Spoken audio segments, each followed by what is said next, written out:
Also von daher glaube ich nicht, dass das ein Vorteil für uns ist, eher für Union. Aber wir werden sehen, wenn das Spiel soweit ist, ne? I don't know. Also von daher. Aber sportlich, wie gesagt, sportlich denke ich, wird es eher ein Nachteil für uns sein. Aber wenn du Meister werden willst, musst du halt auch starke Mannschaften schlagen und da gibt es keine Ausreden. Von daher alles gut, würde ich sagen. So. Reload. Das ist super, ey. Wilde Geschichten hier. Wilde Geschichten. Und ob das immer so ein Vorteil ist, wenn man so ausgeruht ist, weiß ich halt auch nicht, ne? Ich denke, gerade bei uns weiß man auch, dass wir eigentlich eher den Rhythmus brauchen wie andersrum. Wir werden es sehen, denke ich. Wochenende, die kommende Woche wird auf jeden Fall spannend werden. Mit Frankfurt, Manchester United, dann Stuttgart. Ja, ich denke, danach sind wir schlauer. Würde ich jetzt einfach mal so behaupten. Sven, servus. Ja, leider sieht man das in dem anderen Fenster natürlich nicht, ne? Wild, wild, wild. Da? Ne, leider nicht. Union hätte gegen uns lieber auf dem Schneeacker gespielt, einfacher zu verteidigen. Ja, gut, was heißt Schneeacker? Ich glaube, die Rasenheizung hätte das schon freigeschaufelt. Aber klar wäre der Platz ein bisschen tiefer gewesen und so, aber ich weiß nicht. Ich denke, Union wird auch froh sein, dass sie nicht gegen uns spielen mussten.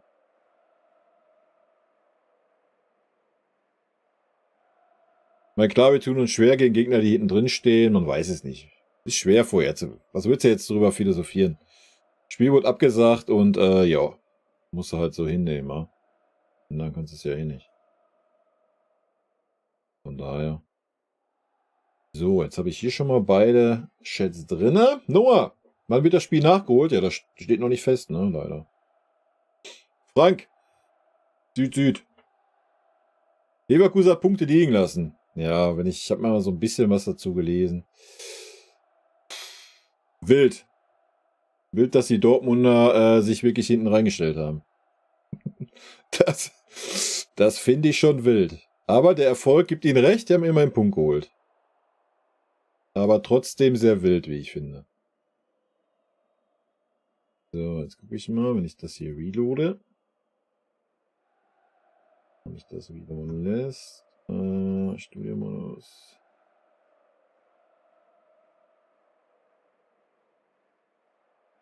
Aber was soll man dazu sagen? Ich habe das Spiel leider nicht gesehen. Von daher kann ich da leider nichts zu sagen. Ich habe nur die Statistiken gesehen und gelesen, so, dass Dortmund wohl hinten drin stand. Naja, haben sie vielleicht aus dem Spiel gegen uns gelernt. Weiß ich nicht. Mag so sein. So. Lass ich mal kurz. Ob das passt. Schicken anmelden auch noch, Alter. Eieieiei. Kriegen wir auch noch hin. Und dann hoffe ich mal, dass das hier gleich funktioniert, wie ich das haben will.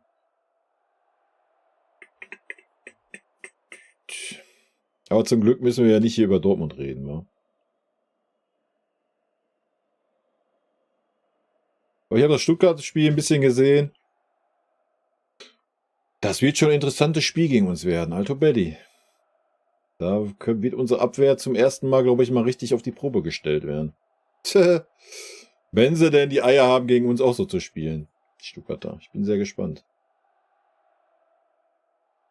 Auch gegen Leverkusen. Stuttgart-Leverkusen wird auch interessant werden, denke ich.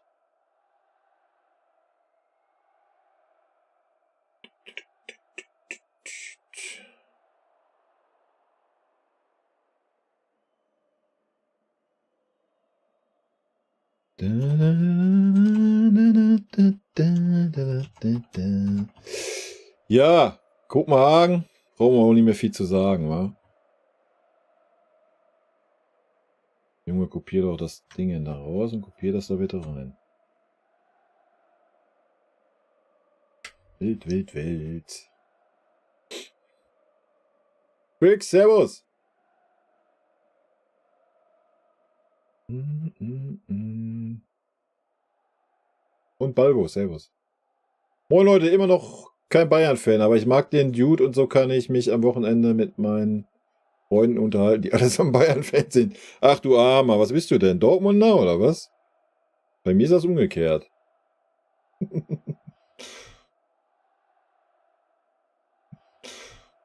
Jetzt höre ich mich doppelt, das ist auch geil. Bin ich damals muten? Viele Geschichten hier. Naja, mal gucken, ob das jetzt so funzt hier.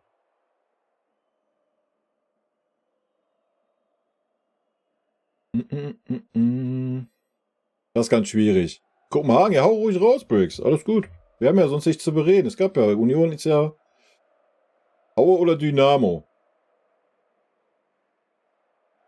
Bezug auf dein letztes Video, du lobst Kimmich zu viel. Ja, der war gut, oder, Chico? Hör mir auf, ey. Hör mir auf. Erstmal Servus. Heute mit Fieber im Bett. Ja, gute Besserung. Ja, ich habe auch die ganzen Wochen irgendwie. So richtig gesund bin ich aktuell auch nicht, aber es läuft aktuell einigermaßen. Ja, ich weiß auch nicht, wo der herkam. Ich Kimmich zu viel lobe, Alter. Das ist ja sehr wild. So, Chat funktioniert jetzt aber, oder? Warte, ich guck mir das mal kurz an. Ja, geil. Okay, perfekt. Dann kann ich mir nämlich eigentlich auch den Chat einfach hier oben hinballern. Da habe ich nämlich beide in einem, ey. Mega, oder?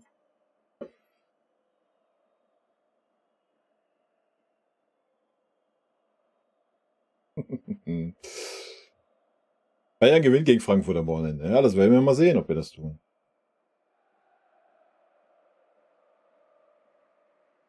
Ich bin da sehr gespannt. Für mich ist das noch nicht so safe. Aber ich hoffe es natürlich. Und wenn wir so spielen wie die letzten oder wie das Spiel gegen Dortmund und die beiden Spiele danach, denke ich auch, dass wir das Spiel gewinnen. Aber wenn du dann die anderen beiden Spiele siehst, das war dann schon wieder so ein bisschen meh. Freiburger, ich befinde mich in der Fremde in Nürnberg. Ah, mein Gott. Aber wenn du Freiburger bist, hast du doch auch immer Spaß mit dem Streich, oder? Lob Kimmich zu viel, ja. Halleluja, Alter. Der war echt gut, ey. Den habe ich auch noch nicht verpackt. Dortmund hat uns ein bisschen geholfen gestern. Ah. Die Saison ist lang, ne? Mal abwarten. Mal abwarten. Wie es mir geht's gut eigentlich. Die letzten 2 Tage ein bisschen Magenprobleme gehabt, aber mittlerweile ist wieder alles tutti. Kann mich also nicht beschweren. Wow, GBFCB ist mir gefolgt. Ist ja frech, dass der noch nicht gefolgt ist. Ich danke dir aber. Bist auch kein Bayern-Fan? Meine Videos findest du super. Das freut mich. Danke. Was bist du denn für ein Fan? Kannst du gerne äußern hier. Kein Problem. Ich bin Dortmund-Fan. Mike. Ja, was war denn los mit euch? Das Spiel leider nicht gesehen. Stand ihr wirklich hinten drin oder was? Bot, servus. Echt, immer die rosarote Brille an bei Kimmich. Man musste echt lachen. Ganz schwierig. War auch nicht mögen genannt. Nicht mögen genannt. Ja, war wild, oder? Rosarote Brille beim Kimmich auf. Junge. Hier sind alle Münchner, weiß nicht warum. Hätte mehr mit Nürnbergern gerechnet, als ich hergezogen bin. Ja, irgendwie sind alle Münchner außerhalb Münchens. Oder viele halt, ne? Schon wild. Nee, ich habe noch nichts gehört von Termin fürs Nachholspiel. Da ist noch nichts. Dann servus. Gespräche laufen über Müller-Verlängerung. Ja, da bin ich sehr gespannt. Habe ich auch gelesen. Ja, ich verstehe auch das Argument mit Finale da Home 25. Puh, ich bin echt gespannt, ob der Müller das macht, ey. Und vor allem, wie er dann weiter sich gibt. Wie gesagt, ich glaube nicht, dass es Müllers Anspruch ist, die Spielzeit zu haben, die er jetzt hat. Und das die nächsten 1,5 Jahre. Das kann ich mir am besten Willen nicht vorstellen. Was hast du denn gleich vor? Eigentlich habe ich gar nichts vor. Ich guck mal, was hier so los ist. Chatmäßig. Ansonsten, ich könnte noch auf World Squad reacten. Das interessiert die wenigsten von euch, aber mir gefällt das ganz gut. Ansonsten ist ja leider nicht so viel passiert, da wir nicht gespielt haben. Von daher heute mal ein ganz chilliger Stream. Wir können uns darüber unterhalten, dass München bei 50 cm Neuschnee bereits kapituliert. Dachte, die sind Schnee gewohnt in Bayern. Ja, in den Bergen, aber nicht in München. Das ist, glaube ich, so das Ding, oder? Ja, Briggs, kannst kein Deutsch mehr, oder was? Wild, ey. Irgendwie wusste ich, dass der BVB den Punkt abnimmt. Ich habe eigentlich gedacht, die Leverkusen knallen den BVB weg. Aber anscheinend hat der BVB ja ganz anders gespielt, wie sie eigentlich spielen. Aber der Erfolg gibt ihnen ja recht. Aber wild, keine Ahnung. Wie gesagt, ich habe nichts gesehen vom Spiel, von daher möchte ich da gar nicht so viel zu sagen zum BVB.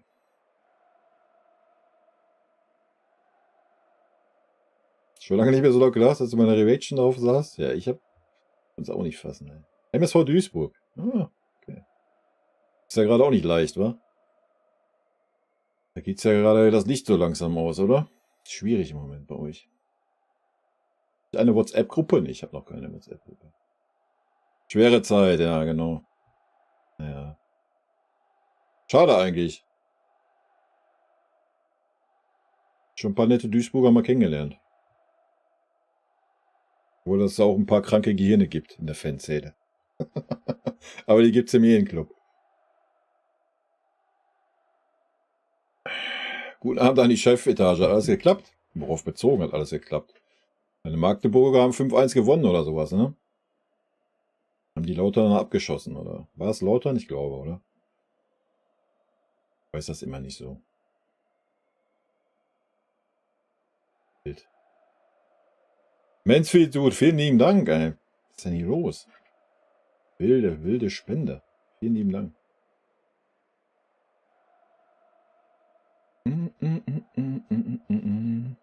Also ich weiß nicht, was mit Borussia Dortmund los ist. Wir haben lange geführt und dann hatten da das Ausgleich gegeben von Leverkusen. Ja, wie gesagt, ich habe das nur im Live-Ticker gesehen. Ich wollte die letzte Viertelstunde mir noch angucken, aber leider waren meine beiden DAZN-Streams schon belegt. Es war unlucky. Ach ja.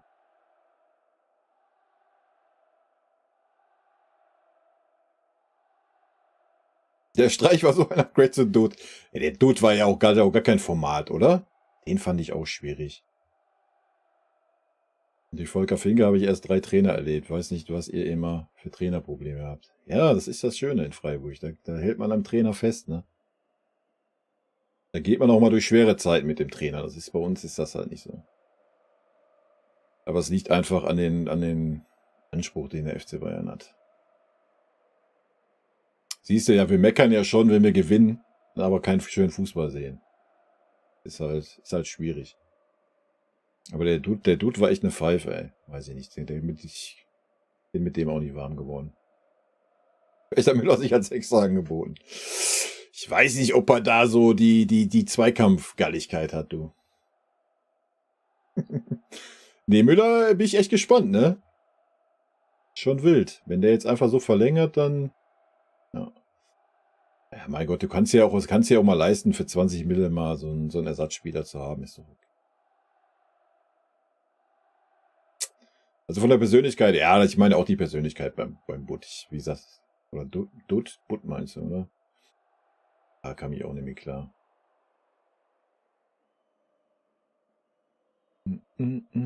Streich ist halt beides, fußballerisch gut oder ein richtig guter Menschenkenner. Sänger und Freund. Ja, und vor allem redet der Tacheles, ne? Das ist das Schöne, was mir so gefällt. Eiert da nicht rum bei irgendwelchen Pressekonferenzen und erzählt dann, macht da einen riesen Wirbel und erzählt 5 Minuten Text und beantwortet die Frage nicht. Ja. Ist halt so ein ehrlicher Typ. Und ich mag auch, wie er abgeht. Das gefällt mir auch gut. Ich mag so emotionale Trainer an der Linie. Das ist gut.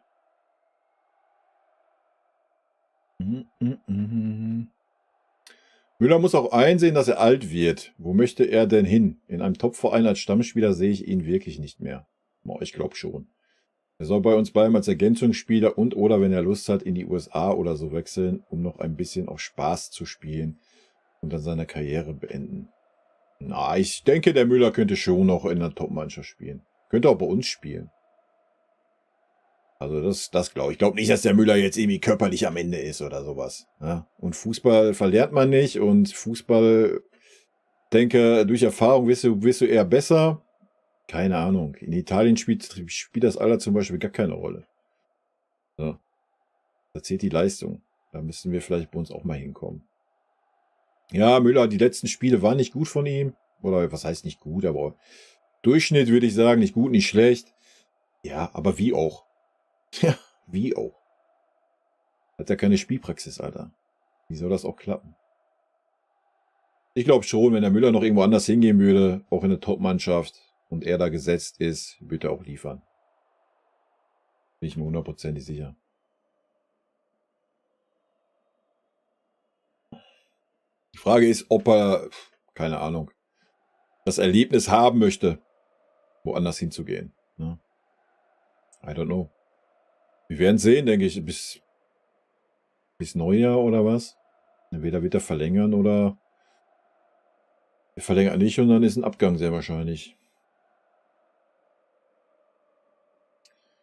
Ich habe das Spiel auch nicht gesehen, Chico. Ich habe nur Statistiken gesehen. Daniel, servus. Schnee wurde heute vom Heli befreit. Habe ich gesehen. Umzug meinst du? Ja, die Mara ist gerade in einer anderen Wohnung, ist zugange. Umzug lief gut, alles ist aufgebaut, muss nur noch jetzt eingeräumt werden. Morgen noch ein paar Dübel in die Wände ballern, so eine Sachen. Aber das Grobe ist erledigt. Denk, wenn an die Realität sieht, dann Müller. Ja. Die Frage ist aber, ob er mit dieser Realität, die er bei uns gerade hat, zufrieden ist. Ne? Das glaube ich nicht. Ich meine, gut, Finale da oben, das zieht natürlich nochmal, ne? Weil er natürlich dabei war, wo wir es verloren haben. Aber die Frage ist, was schmerzt mehr, wenn du bei deinem Verein bist und nicht spielst? Oder wenn du beim anderen Verein bist? I don't know, ich weiß nicht. Weil du musst ja auch erstmal ins Finale kommen. Wer sagt denn nur, weil das Finale nächstes Jahr in München ist, dass wir ins Finale kommen? Ja. Wild. Ich würde mich natürlich auch freuen, wenn er bleibt. Gar keine Frage, ja. Auch wenn er sich so gibt, wie er sich jetzt gibt, ist er eine Bereicherung für die Mannschaft. Ja. Auch für die Jungen, die da nachkommen, denke ich. So. Die Frage ist, ob er sich mit dieser Rolle anfreunden kann. Das ist so das Ding. Werden wir sehen. Sorry, nächstes Mal muss halt was sagen, wenn du The Zone schauen willst. Ja, alles gut. Ich hätte halt die letzten 20 Minuten mehr angeguckt. Vorher hatte ich zu tun. Da gesehen 0-1, da dachte ich mir, guckst du dir mal den Leverkusener Sturmlauf an, aber nee, wenn ihr dann vorher da geguckt habt, muss ich doch nichts sagen. Ich muss das jetzt unbedingt sehen. Gut. Gibt es Topvereine, die an Müller interessiert sind? Das weiß ich nicht. Ich denke mal, das wird man sehen, wenn der Müller den Vertrag jetzt nicht verlängern sollte. Ich denke, dann ist das ein Zeichen für andere Vereine anzufragen. Ne? Aber ich denke, es gibt genug Trainer, die den Müller schätzen und die ihn auch jetzt noch schätzen, die ihn gerne in seiner Mannschaft hätten.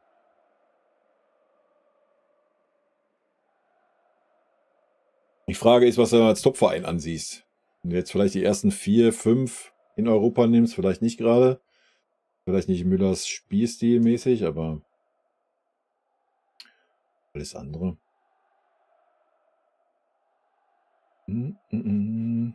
Borussia Dortmund Platz 5. Ja, kommt drauf an, ob Stuttgart den Lauf hält, wa? Dann wird es auf jeden Fall eine spannende Kiste um die Champions League, ne? Ich denke mal, Leverkusen und Bayern ist klar. So, hast du 2 Plätze weg, dann hast du Leipzig, Dortmund, Stuttgart, ne? War gut, wenn Stuttgart ihren Top-Stürmer verlieren in der Winterpause. Ja, weiß man alles noch nicht, ne? Wo die Reise hingeht.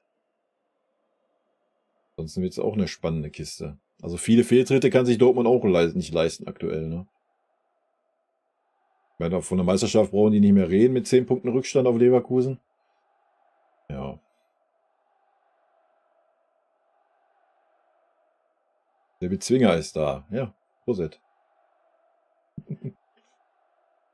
Na, da magst du auch Kloppo. Ich mag einen Kloppo nicht. Ich mag einen Kloppo schon so ein bisschen, aber nicht. Er war zu lange in Dortmund. Dortmund war immer Feindbild früher. Das geht nicht. Weißt du? Das passt nicht so zusammen. Wird er immer zu viel gegen Bayern gehetzt, was ja auch richtig ist. Dafür ist das ja einfach Rivalität, aber so wie er abgeht und so feiere ich einen Kloppo schon. Und Kloppo ist ein super Trainer, Alter. Da gar nicht drüber reden, ne?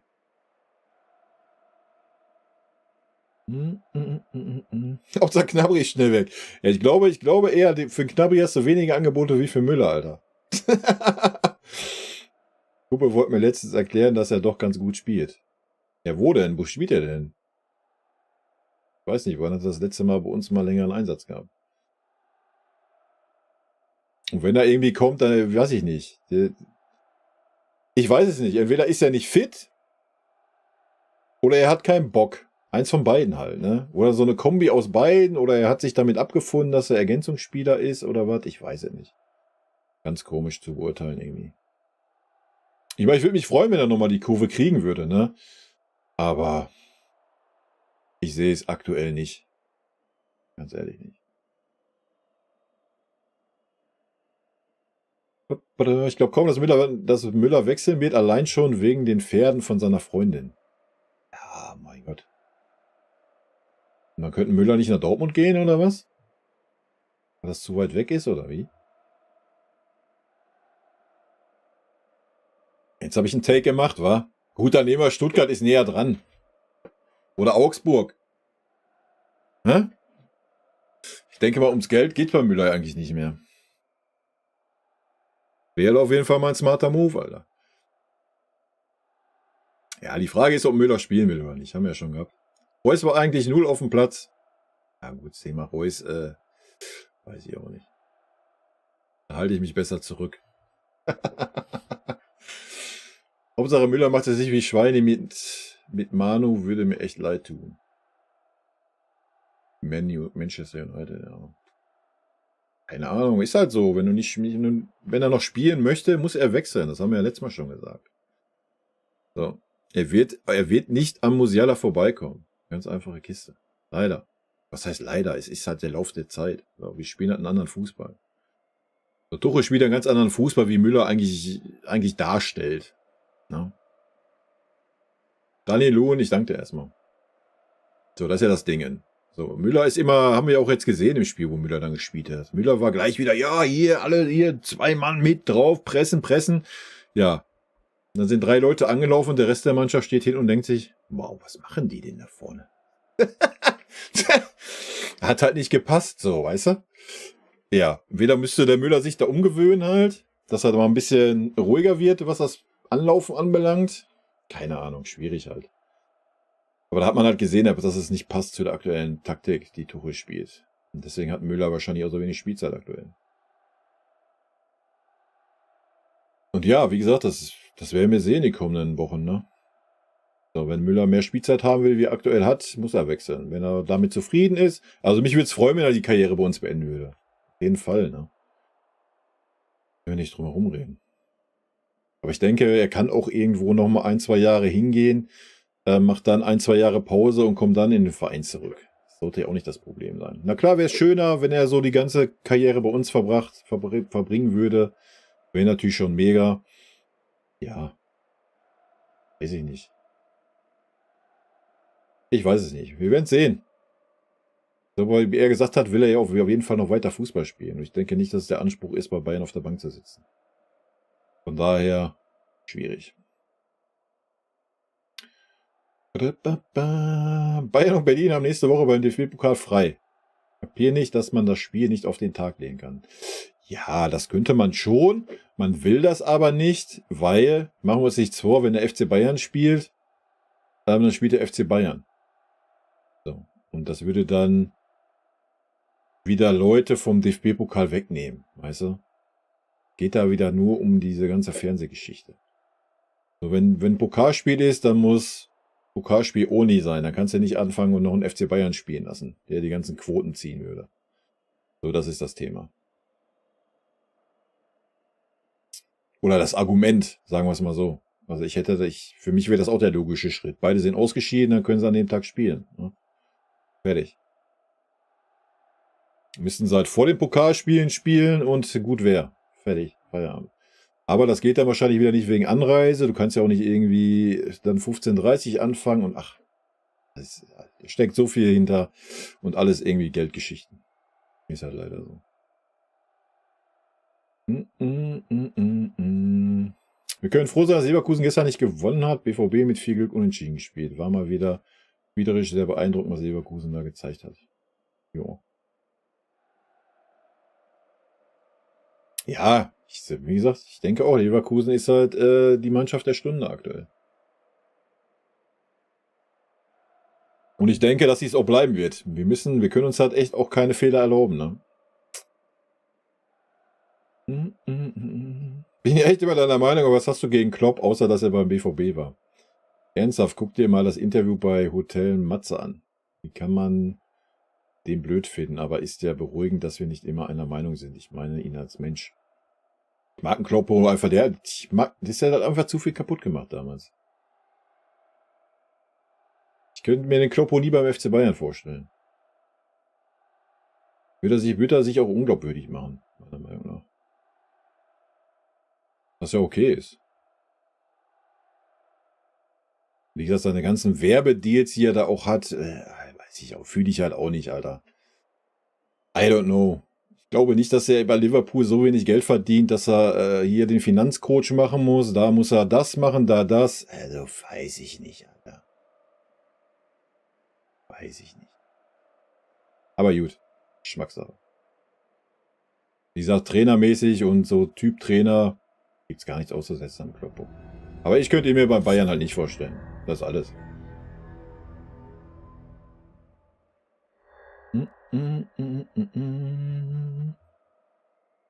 Bei welcher Topmannschaft willst du Müller denn als Stammspieler sehen? Mir fällt keine ein, die sind offensiv alle gut besetzt.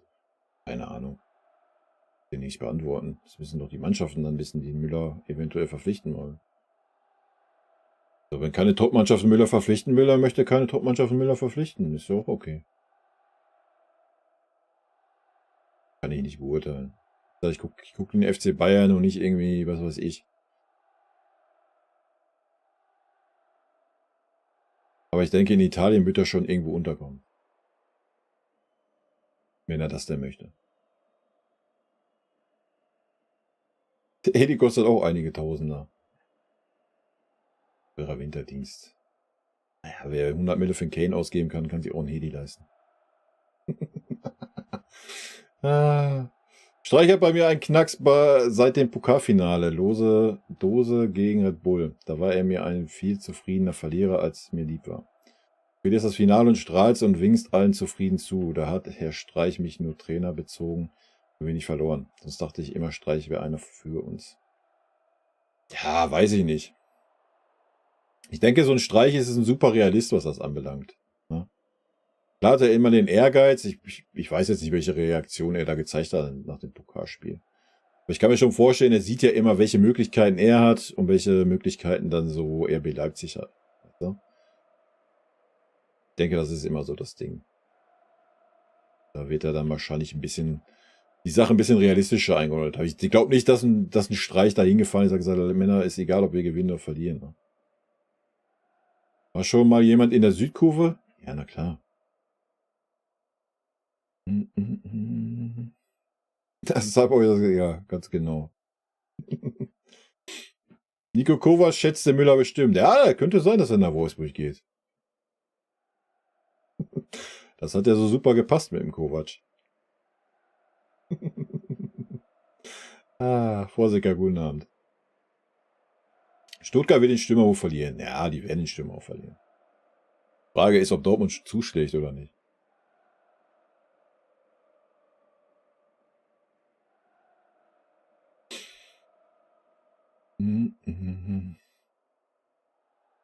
Ja, genau, Ballwurst, denke ich halt auch.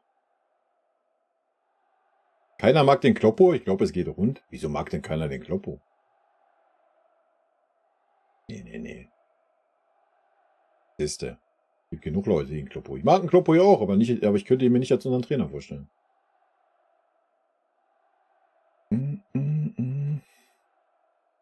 Harry Kane ist die. Ja, ist doch passend. Julia, guten Abend. Knabbi hat gerade eine Zweikampfquote von 29%. Ne. Der gewinnt wirklich noch jeden dritten Zweikampf? Das ist ja wild. Ich mir gar nicht vorstellen. Oder sagen wir mal jeden dritten von 7 oder was. Müller in Dortmund, du machst mich fertig. Ja, das wäre wild, oder? Wird der Müller ja auch nicht machen. Machen wir uns doch nichts vor, jetzt mal ernsthaft. Sag so, grüß Gott. Hast du nie weggeschippt, oder was? Augsburg, Stuttgart oder Freiburg könnte ich mir schon vorstellen. Der Müller ist halt so lange im Verein, ist auch schwierig, sich vorzustellen, den überhaupt irgendwo anders zu sehen, ne? Schon wild. Aber vielleicht kriegt Tuchel das ja noch gut moderiert. Weiß es nicht. Also wenn ich einen Trainer niemals in München sehen möchte, ist es Kloppo. Ja, wir wollten auch nie Neuer in München sehen, ne? Haben wir gesehen, wohin das geführt ist. Aber ich glaube auch nicht, dass er in der Bundesliga wechseln will.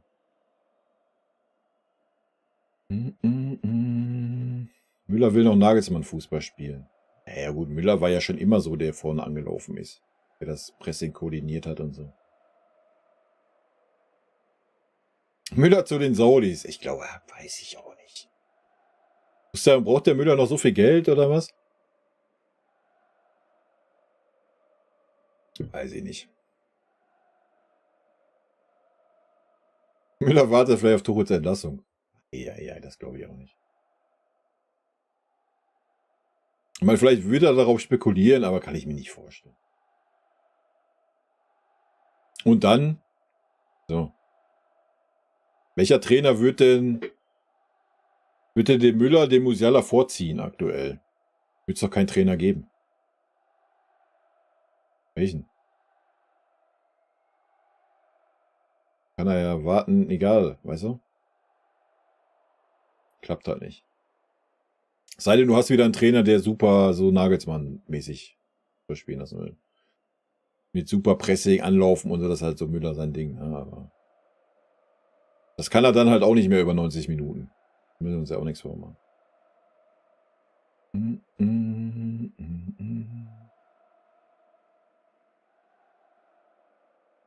Was geht mir wieder zu den Saudis?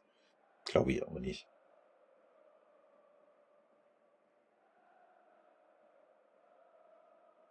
An einem DFB-Pokal-Termin so kurzfristig das Spiel anzusetzen, hat auch was mit den Fans zu tun. Es kommen viele Fans von auswärts und ein Spiel Samstagmittag ist was anderes als Dienstagabend. Ja, das wird zwar nicht der Hintergrund sein, aber natürlich ist das dann auch scheiße. Ne? Weil es ist ja auch gerade in München ist ja auch, dass viele Fans von weiter weg kommen. Dann kommen noch die Unioner aus Berlin. Ja, ist halt auch alles so ein bisschen wild, ne? Waltraud, hallo. Vom Müller zu den Saudis geht wie Kai Bayern-Präsident. Ui. Also da sehe ich die Chance aber schon zu 99% bei Müller, Alter. Bayern 04 war eine Klasse besser. Ja, war zu erwarten, ne?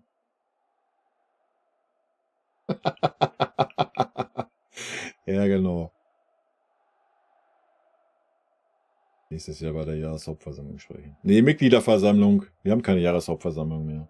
Mitgliederversammlung.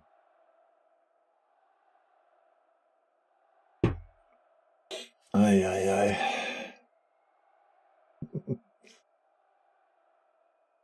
Es wird Zeit, dass Bayern wieder nach Lautern kommt. Müssen die mal Gas geben.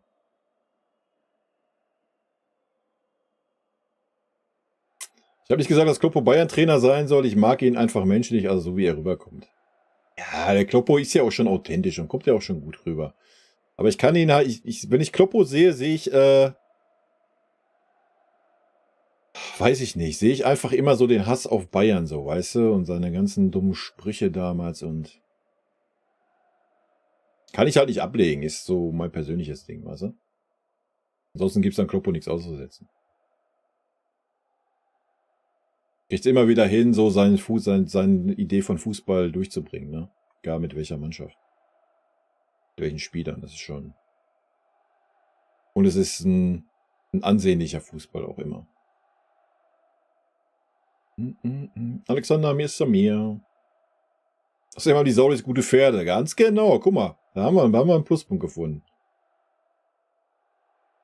Ja, Klopp war die bei Leverkusen, dass er jeden Werbedeal annehmen muss. Ja, ganz bestimmt. Denke ich auch.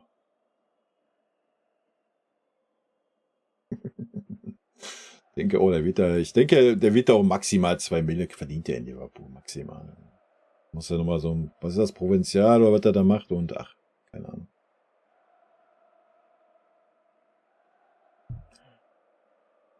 Der Finanzcoach. Weiß ich auch nicht. Liverpool Fulham 4-3. Hammer Tore. Selten so viele Wahnsinnstore in einem Spiel gesehen. Ja, ist ein schönes Ergebnis, oder? Ich habe eine Frage. Lied, das ist unser Trainer beim BVB, dass er das... Was? Ich habe eine Frage. Liegt das, ist unser Trainer bei BVB, dass er das, dass ich nicht spielen oder geht das an die... Alter, ich bin verwirrt. Warte nochmal.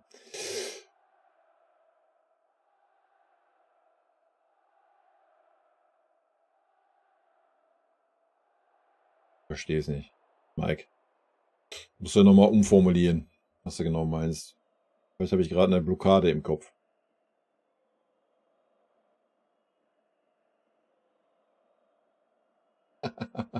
Sein Grinser als Klopp-Doppelmeister wurde, war schon hart zu ertragen, wenn es Trainer wird. Ja, gut, war ja auch verdient dann, ne?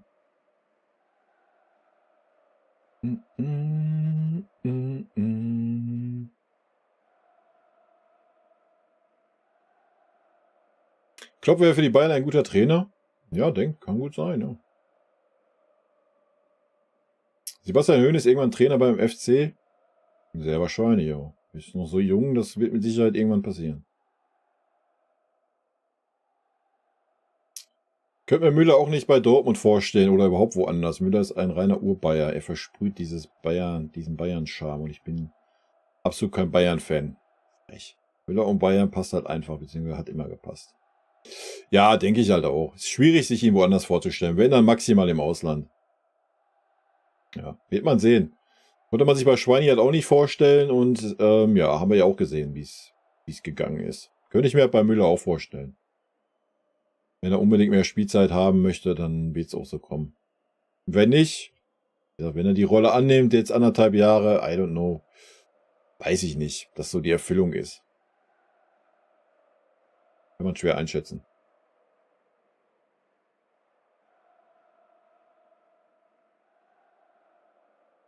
Magst du einmal Harry Kane, Häsli in die Kamera sagen? Dann kann ich es ihm auf YouTube zeigen. Harry Kane, Häsli. Häsli? Harry Kane, Häsli? Eieiei. Alonso. Ja, aber da müsste ein Tuchel ja gehen. Muss ja auch immer, der Zeitpunkt muss ja auch passen. Und nochmal, ich denke, der Tuchel war jetzt auf einem guten Weg eigentlich. Also ich sehe das jetzt nicht so schlecht. Wenn man eine Reaction gesehen hat auf die letzte Pressekonferenz, da waren Tuchel und ich ja so. So war mir. Ich sag da, ich rede mir 3 Minuten den Mund fusselig, drück auf Play und dann erzählt der Tuchel dasselbe, Alter. Dachte ich mir, läuft bei uns. Und dann findet das Spiel nicht statt. Also Müller kennt seine Brand gut genug, so wie ich das nachvollzogen habe, macht der bereits im Hintergrund Lizenzen. Der wird entweder den Weg als Experte gehen, das Charisma dafür hat er und den guten Willen der Öffentlichkeit, oder er wird Trainer. Maybe auch Rückzug ins Private. Ja, also ich denke, Müller wäre der unterhaltendste Experte, den man sich vorstellen kann. Definitiv. Ne? Aber ich würde ihn schon lieber im Verein sehen. Ne? Aus reinen Egoismus. Aber klar, Müller wäre der Oberexperte, Alter.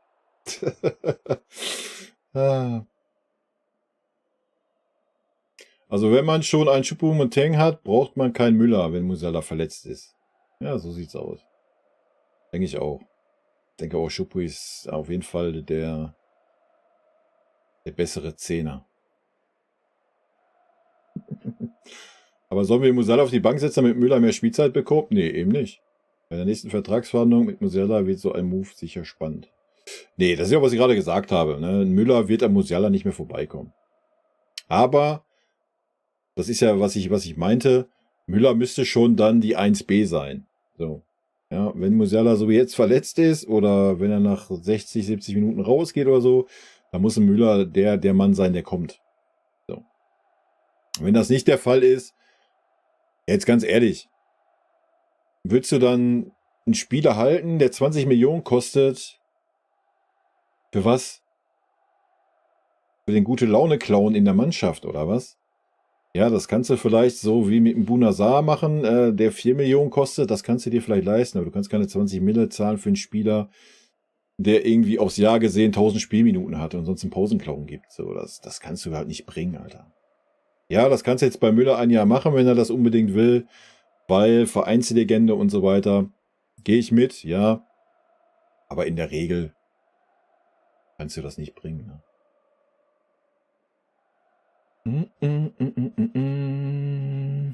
Aber eins wird er nicht mal nach Saudi-Arabien gehen. Wer weiß, wer weiß. Geld regiert die Welt. Mein Gott. Überleg mal, da kommt so ein verrücktes Angebot, was weiß ich, egal von welchem Club. Thomas Müller, komm hier, kriegst du für 2 Jahre, kriegst du jeweils 100 Mille im Jahr. Was komplett Banane ist. Ja, dann sag mal Nein dazu. Ne? Das ist immer so eine Sache. Ich mag Kloppo, Tuchel und Pep. Sind meine Lieblingstrainer. Sowohl fachlich als auch menschlich. Klar sind auch Typen mit Ecken und Kanten. Nobody's perfect, ist auch gut so. Ja, das muss auch jeder haben. Ja? Das ist ja auch, was ein Trainer ausmacht. So, sein Charisma, seine Ecken und Kanten, seine Eigenarten. Ich glaube, es gibt nichts Schlimmeres als so ein, wie es Mehmet damals gesagt hat, so Laptop-Trainer, was so eine Masse ist und ja. Und das ist auch gut so. Ich habe eine Frage. Findest du, dass auch, dass Marco Reus alt geworden ist bei uns beim BVB? Ja, ich sehe den BVB zu wenig. Ich konnte den Reus noch nie leiden. Ich konnte den Reus auch in Gladbach schon nie leiden. Ich kann das auch nicht beschreiben, warum. Bin mit dem einfach nie warm geworden. Auch so ein komisch, weiß ich nicht. Ansonsten kann ich da nichts zu sagen. Wie gesagt, ich habe das Dortmund-Spiel gegen uns gesehen, sonst habe ich von Dortmund so gut wie gar nichts gesehen diese Saison. Weiß nicht, ob ein Reus zu alt geworden ist. I don't know. Ist aber bei euch halt auch so eine Institution. Ne? Aber, wie gesagt, ich kann das gar nicht einschätzen. Da würde ich jetzt irgendwie dem Reus Unrecht tun, wenn ich da irgendeine Meinung zu hätte. Momentan sieht es eher so aus, als würde Bayern 2 gegen Lautern spielen, als Bayern 1. So schlecht sind die Lauterner doch auch nicht.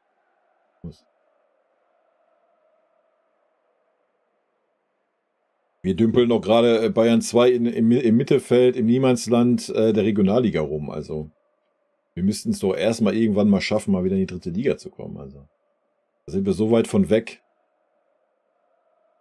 Kannst du halt auch vergessen.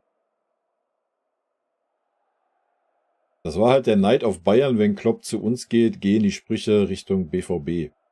Na, glaube ich nicht. Also, klar, mittlerweile ist genug Zeit vergangen so, ne? Dass ein Kloppo das wahrscheinlich machen könnte. Aber nein, ich kann mir das nicht vorstellen. Er ist einfach, auf Deutschland gesehen, ist er einfach Mr. Borussia Dortmund, Alter. So. Und hat das auch mit jeder Faser gelebt, was auch gut war. Weiß ich nicht. I don't know. Ich könnte es nicht einschätzen. Ich weiß nicht, wie glaubwürdig das für mich persönlich jetzt rüberkommen würde. Kann ich aber nicht sagen. Aber klar würde er als Trainer passen, Alter. Müssen wir nicht drüber reden, aber. Wild. Möchte ich mich am besten gar nicht erst mit auseinandersetzen müssen. Ah. Gut, dass andere auch kein Deutsch können. Ja, wir können alle kein Deutsch. Leverkusen wird das Niveau in der Rückrunde nicht mehr halten. Afrika Cup etc. Weiß ich nicht. Glaube ich nicht. Ich glaube, die Leverkusen halten das Niveau. Klar, vielleicht wird das Niveau ein bisschen schlechter. Ja, aber die Spieler sind jetzt auch nicht ein halbes Jahr weg. Ne? Also jetzt mal so 4 Wochen oder was. Vielleicht noch eine Woche Urlaub oder so. Keine Ahnung. Und Leverkusen hat ja schon eine gute zweite Reihe auch dahinter. Aber klar wird da ein bisschen Niveau abfallen. So. Aber ich denke, Alonso ist auch ein guter Trainer und mal abwarten. Also ich rechne nicht damit, dass die Leverkusener irgendwie groß einbrechen werden. Vielleicht werden die Spiele nicht mehr so leicht und locker von der Hand gehen, aber ja. Klaus, moin.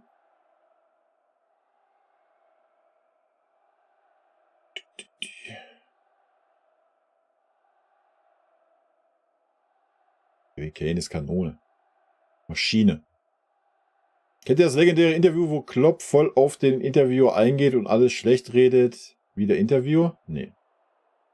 Also sagt mir jetzt so auf die Schnelle nichts.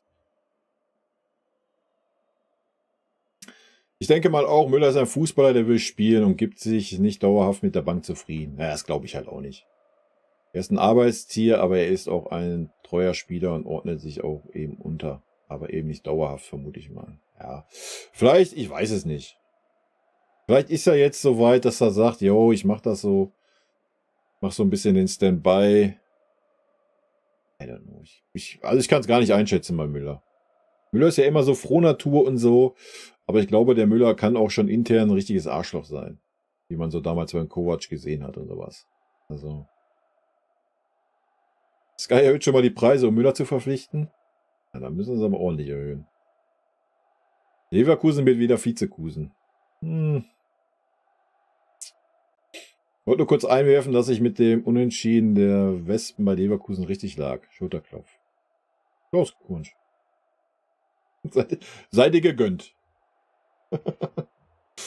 Im Doppelpass wurde darüber gesprochen, dass Tuchel ein sympathisches Interview über 1 Stunde geführt hat und dabei sehr authentisch und menschlich auch über Persönliches gesprochen hat.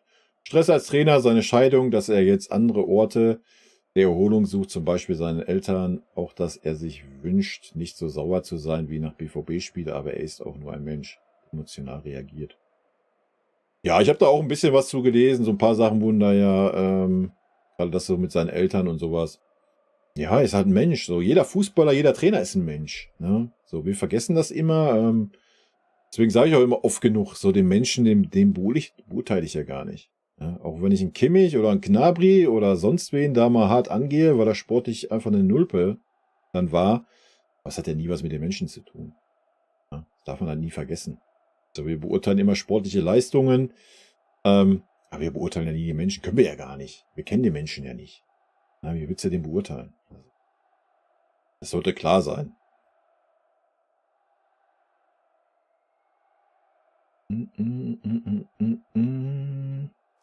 Weiß jemand, wo man das eigentlich schon ein Interview mit Tuchel schauen kann? Nee, weiß ich nicht. Ich habe da auch nur was zu gelesen. Bei Müller würde ich 20 Millionen hinlegen als Ersatzspieler, ja, für Einzelgänger und hat es verdient. Ja, habe ich ja gerade gesagt. So 1 Jahr kannst du das dann auch mal machen. Wenn er damit zufrieden wäre, diese Rolle einzunehmen. Ja, denke ich auch. Aber kannst natürlich nicht auf Dauer irgendwie. Wie willst du das auch? Keine Ahnung, welche Argumente den anderen Spielern gegenüber. Aber gut, ich meine, so ein Serge Gnabry kriegt auch 17 Meter und sitzt nur auf der Bank. Also von daher denke ich, ist das auch alles halb so wild. Werner, Gude.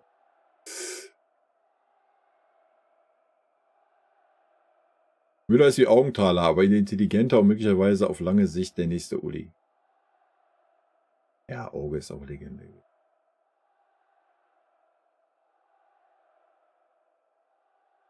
Ja, Auge war ja auch lange oder ist dann auch wieder zurückgekommen zu uns und so weiter. Man weiß es halt nicht, wo Müller hin will später. Ne, vielleicht will er auch mit Fußball gar nichts am Hut haben. Vielleicht will er Trainer werden. Ich denke, ich kann mir auch sehr gut vorstellen, Müller wäre so ein richtig guten für den Nachwuchs. Da könnte er auch viel leisten. Ja. Man wird sehen, wohin die Reise später gehen wird. Aber guck den Philipp Lahm an, war halt auch erstmal out of order. Früher habe ich auch alle Spiele in der Bulli in der Zusammenfassung geguckt. Sport etc. Jetzt fehlt mir oft die Zeit oder Lust, alles zu gucken. Oft spule ich vor, das gibt einige Spiele. Ja, ich habe früher halt auch immer alles geguckt. Ich habe auch zweite Liga geguckt, erste Liga. Wenn wir nicht gespielt haben, dann Konferenz. Aber dann auch Freitagsspiele, Sonntagsspiele. Wie gesagt, ich gucke mittlerweile seit Jahren nur noch Bayern-Spiele. Für alles andere, ja, dafür hat man einfach mittlerweile andere Hobbys. Und ja, die Zeit ist halt immer das Ding. Klar, wenn mal irgendwie interessante Spiele sind. Ich habe mir Champions League halt viele Unionsspiele angeguckt, die ersten Spiele und sowas. Das schon, aber ja. Es wird weniger, beziehungsweise hat man halt auch andere Interessen, ne? Als nur stumpf Fußball.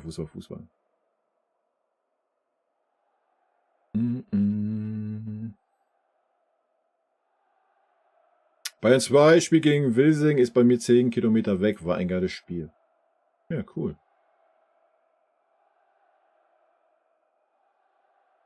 Da kamen ja auch immer unsere Stars zum Einsatz, oder? Sportschau habe ich damals auch mal geguckt, ja, aber das ist, bin ich lange von weg. Genau wie Doppelpass, so Sky 90 und die ganze Scheiße habe ich auch immer geguckt sonst, aber wie gesagt, die Zeit ist so das Ding. Ich schlafe halt zu viel. Ich bin ein Mensch, der viel Schlaf braucht. Das ist so mein Problem. Wenn ich so ein Dude wäre, der nur 4 Stunden Schlaf bräuchte am Tag, Alter, wäre das geil. Dann hätte ich auch Zeit für sowas.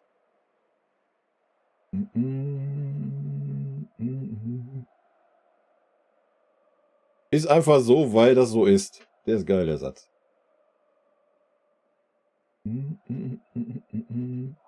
Reus war ein sehr guter Spieler, aber so wie der bei Leverkusen rumgelaufen ist, wie eine Flasche leer. Der ist keinem Ball nachgelaufen, hat keinen Zweikampf angenommen. Man hätte ihn vorher rausnehmen müssen. Also hat er den Knabri gemacht, oder was?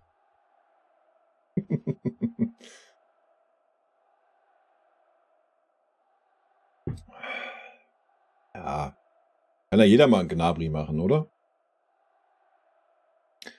Leverkusen wird das auffangen. Schick, Stanisic, etc. Denke ich auch.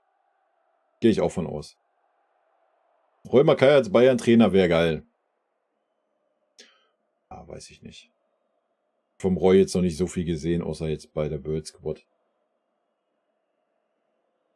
Ich finde es halt immer schön, wenn solche gestandenen Spieler dann so in diese Jugendschiene gehen. Das fühle ich immer. Und klar, wenn man dann da überzeugt, guck mal, wir haben es damals beim Mehmet Scholl gesehen, leider hat es da nie gereicht für die erste Mannschaft. Warum auch immer. Vielleicht, weil er auch zu schwieriger Typ war. Aber man hat ja auch gesehen, was Scholl in der zweiten Mannschaft bewirkt hatte. Ne? Ich fand es überraschend, dass gestern fast nur Bayern 04 gespielt hat auf ein Tor. BVB sehr defensiv. Ich hätte gedacht, BVB macht mehr. Ja, habe ich auch gedacht. Deswegen habe ich ja gesagt, für mich klare Kiste für Leverkusen. Aber die Dortmunder haben anscheinend aus dem Bayern-Spiel gelernt. Ne? Und haben dann gesagt, ja, stellen wir uns halt mal zu 100% auf den Gegner ein. Ja, und der Punkt gibt ihnen dann am Ende des Tages recht.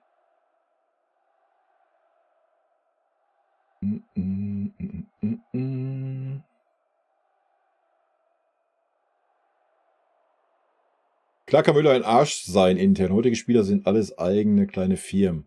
Um solch einen Erfolg zu haben, kannst nicht immer Mr. Nice Guy sein. Schon in der Jugend musste ich unter vielen durchsetzen, ist auch okay. Ja, das ist ja auch okay. Aber ich denke, Müller ist auch seine eigene Firma. Zwar auf eine nette Art und Weise, ja, weil er einfach auch dieses Wesen ist, aber Müller weiß auch schon genau, was er machen muss und so weiter. Aber das ist ja auch legitim. Ja? Wir reden halt vom Fußball. Fußball ist leider mittlerweile mehr Geschäft wie alles andere. Ja, aber er weiß sich zu verkaufen. Definitiv. Moin, Servus und Glück auf. Was gibt es Neues? Nordkorea, Servus. Weiß nicht, was da Neues gibt. Immer noch Schnee. Planspiel, deine Gedanken, Wintereinkauf. Sechser, bei mir spielt ein Kimmich nur noch die zweite Geige. Habt ihr in der Sommer-Audi-Asia-Reise gesagt, dass ein Leon sich zurückkämpft? Ein Kimmich wird nicht am Leon vorbeikommen. Was ist deine Meinung? Ja, das ist wild. Die Frage ist ja, ob wir einen Sechser verpflichten. Habe ich ja auch schon gesagt. Wenn wir einen Sechser verpflichten, ja, wird es ganz, ganz schwierig für einen Kimmich werden. Da müssen wir uns nichts vormachen. Weil Kimmich spielt da nicht mehr Sechser, er ist entweder Achter. Ja, Rechtsverteidiger will er ja anscheinend nicht, also ist er Achter. Das heißt, er geht in den Konkurrenzkampf mit dem Goretzka, mit dem Leimer, vielleicht sogar mit dem Musiala, je nach Gegner. Wild. Wild. Ich meine, wenn Kimmich guten Tag hat, so hat er gute Spiele gemacht, wo auch das Spiel mal schnell gemacht hat, wo er direkt gespielt hat. Aber Kimmich, wissen wir ja alle, hat super Probleme damit, erstmal irgendwie mal sich unterzuordnen im Mittelfeld. Ich denke, das wird schon ein großes Problem sein, wenn du da wirklich einen Sechser holst, der den Sechser-Part geben soll. Die andere Sache ist, er hat Riesenprobleme damit, wenn du ihn anläufst oder in Manndeckung nimmst. Und nochmal, für mich ist es als Gegner einfacher, einen Achter in Manndeckung zu nehmen als einen Sechser. Ja, weil du dann gar nicht so weit rausrücken musst. Es wird interessant zu sehen sein, ob Kimmich der Achter dann sein kann, den wir brauchen. Weiß ich nicht. So, Kimmich unter Druck setzt, ist ein Kimmich halt out of order. Ja? Er ist halt nun mal kein Thiago oder er ist auch nicht die Kampfsau, wie es ein Leimer ist, den du dann in manchen Spielen sehr wahrscheinlich eher brauchen wirst. Ja, wenn es darum geht, du musst einen Gegner gegenhalten oder pressen. Boah, es wird echt dann schwierig für einen Kimmich. Gerade mit der aktuellen Form, die er aktuell hat. Ja. Wird sehr interessant zu sehen sein. Wie gesagt, ich habe es ja schon vor ein paar Monaten gesagt. Kimmich als Achter, weiß ich nicht, ob das funktionieren wird. Vielleicht straft er uns Lügen. Ja? Und er befreit sich mal davon, irgendwie alles machen zu wollen und wird ein sehr, sehr guter Achter. I don't know. Wild. Ich bin mir noch nicht mal sicher, dass ein Sechser kommt. Das ist so die andere Sache. Aber ja, schauen wir mal. Schwierig. Wirklich schwierig. Ich denke, ein Kimmich wird dann wechseln. Also wenn ein Sechser kommen wird, gehe ich davon aus, dass ein Kimmich danach wechseln wird im Sommer. Ich glaube nicht, dass er bleiben wird. Oder er kriegt wieder Bock auf Rechtsverteidiger oder so. Dann ja, aber ansonsten schwierig. Ich glaube, Müller schließt sich dem Hobby seiner Frau an. Was meinst du denn? Ich weiß nicht, was das Hobby seiner Frau ist. Ich weiß, dass die eine professionelle Reiterin ist. Aber das meinst du? Das ist ja kein Hobby, oder?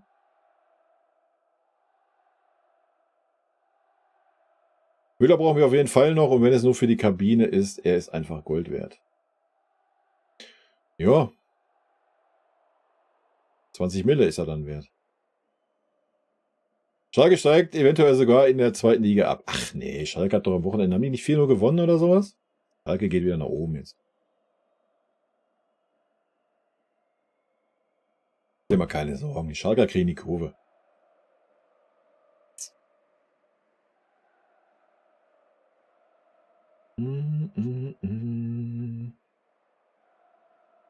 Bayern 2 gegen Schalke würde ich fühlen. Ja, das geht ja nicht, weil Schalke wird ja in die Regionalliga West kommen.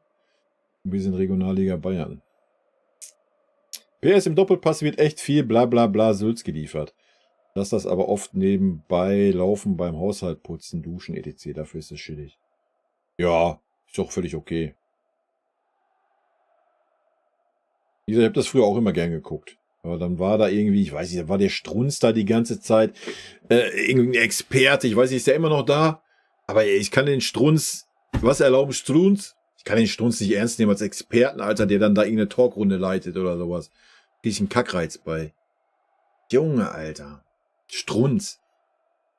Wild. Ich meine, der Effe ist ja schon manchmal schwierig. Vom Barca brauchen wir gar nicht erst anfangen, Alter. Weiß ich nicht.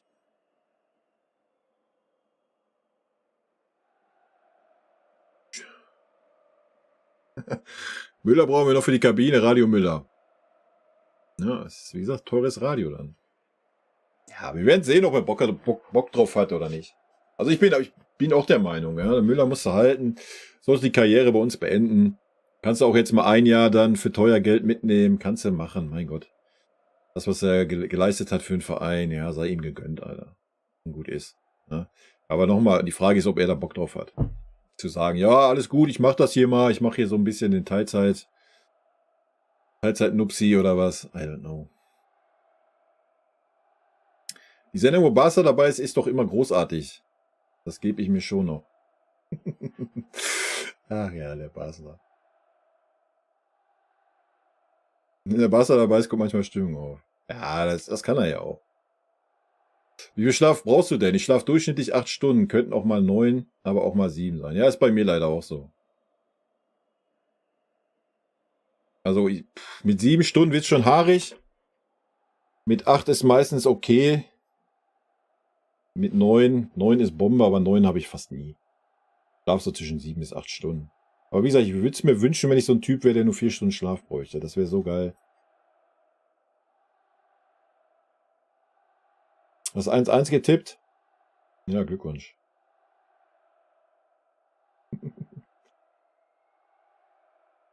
Wollt ihr ein Bild vom Münchner Schnee? Ja, hau mal raus, wenn du ein schönes Bild hast.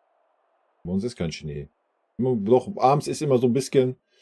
Morgens ist weg und jetzt kommt wieder 1,5 Wochen Regen. Ganz toll. Manfredo, hallo Kai. Wer oder was hindert Tuchel eigentlich daran, Kimmich, wenn er schon spielen muss, als rechten Verteidiger, Goretzka als Sechser und Daim als Achter spielen zu lassen? Die Frage habe ich mir schon so oft gestellt diese Saison. Kann ich dir leider auch nicht beantworten. Ich denke, Herr Kimmich tut das. Ich weiß es nicht. Frag mich nicht. Kannst dir nicht beantworten. Ich kann es nicht. I don't know. Ich habe keinerlei Erklärung dafür, keinerlei Idee, warum das so ist. Aber schon die ganze Saison nicht. Ich habe ja auch gesagt, wer hätte denn daran gehindert, Pavlovic nach der guten Vorbereitung, die er hatte, ihn als Sechser aufzustellen, gerade wenn man sagt, ich will dann im Winter eine Holding Six verpflichten und einen Kimmich als Achter auszuprobieren. Hättest du schon mal gleich gewusst, klappt das mit dem Kimmich, klappt das mit dem Pavlovic? Ja, hätte das mit dem Pavlovic eine Halbserie geklappt, hätte er die nächsten 2 Steppies gemacht, hätte vielleicht gar nicht darüber nachdenken brauchen, irgendwie 60 Mille für einen neuen Sechser ausgeben zu müssen und so weiter und so fort. Aber das hat man alles nicht getan, weil Herr Kimmich, egal, wenn er nur noch ein Auge und ein C hat und sonst keinerlei Körper mehr, wird ein Kimmich immer noch als Sechser auf dem Platz stehen, solange er das Trikot unseres Vereins trägt. Warum das so ist, das geht in meinen Kopf nicht rein. Frag mich nicht. Schalke steigt dieses Jahr nicht auf. Ja, ich will nicht darüber reden, dass die Schalke aufsteigen, Alter. Die Schalke werden die Klasse halten und das ist gut.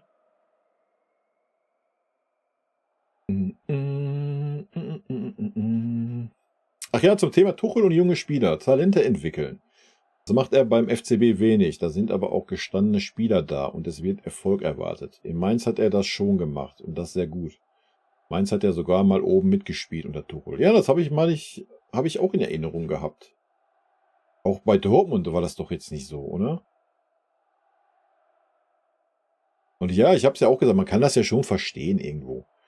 So, du bist beim FC Bayern, du bist neuer Trainer und so weiter, aber wenn man jetzt auch gerade dieses Freund-Interview da gehört hat und auch die Jahreshauptversammlung und das, was alle Verantwortlichen von sich geben, ist doch das Credo in den nächsten Jahren im Idealfall, keine Ahnung, in 3 Jahren vielleicht 2 Spieler in die erste Elf zu kriegen aus den eigenen Reihen. So. Weiß ich nicht, ob dann Tuchel der richtige Mann dafür ist. Aber dass er das kann, denke ich auch. Ja. Er muss halt nur mal seine Eier dazu finden. Wenn du dann aber so Spieler siehst wie Kimmich, Gnabry, die da gnadenlos durchgezogen werden, schwierig. I don't know. Vielleicht will er aber auch sich da nicht mit den Führungsspielern da irgendwie das Verhältnis versauen und so. Obwohl bei Müller macht das ja auch. Also deswegen verstehe ich das Argument aber auch beim Kimmich zum Beispiel nicht. Mein Müller setzt ja auch auf die Bank. Ist ihm auch scheißegal. Ja, er verkauft das immer schön in den PKs, macht immer Schleifchen drum und so. Aber am Ende des Tages hat er Müller aussortiert. So. Könnte er mit dem einen oder anderen Spieler auch tun. Ich meine, Gnabry war jetzt, ist das Thema ja auch erstmal durch, denke ich. Ja. Aber der hat sich ja durch seiner Verletzung und Schiene und womit er nicht spielen kann und so, ja selber rausgenommen so ein bisschen. Wild. Die Gerüchte um Tell, dass er im Januar oder Sommer wechseln wird, ist unwahrscheinlich. Was meinst du? Also ich hätte noch vor ein paar Wochen hätte ich gesagt, absoluter Schwachsinn, ne? Dass ein Tell wechseln wird, weil er ja auch gar nicht wechseln will und dann ja auch einen guten Lauf hatte, immer mal wieder Spielzeit gekriegt hat. Wenn man jetzt so die letzten paar Wochen sieht, ja, weiß ich nicht. Dann auch schwierig. Man muss die nächsten Wochen halt abwarten. Wenn halt jetzt kommen wichtige Spiele, Tuchel hat aber auch gesagt, wir haben keine Belastungsprobleme mehr.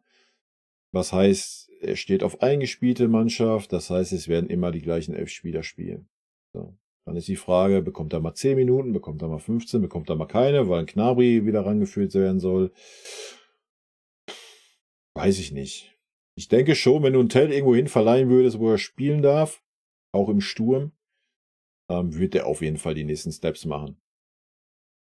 Ich glaube schon, dass er das Mindset dafür hätte.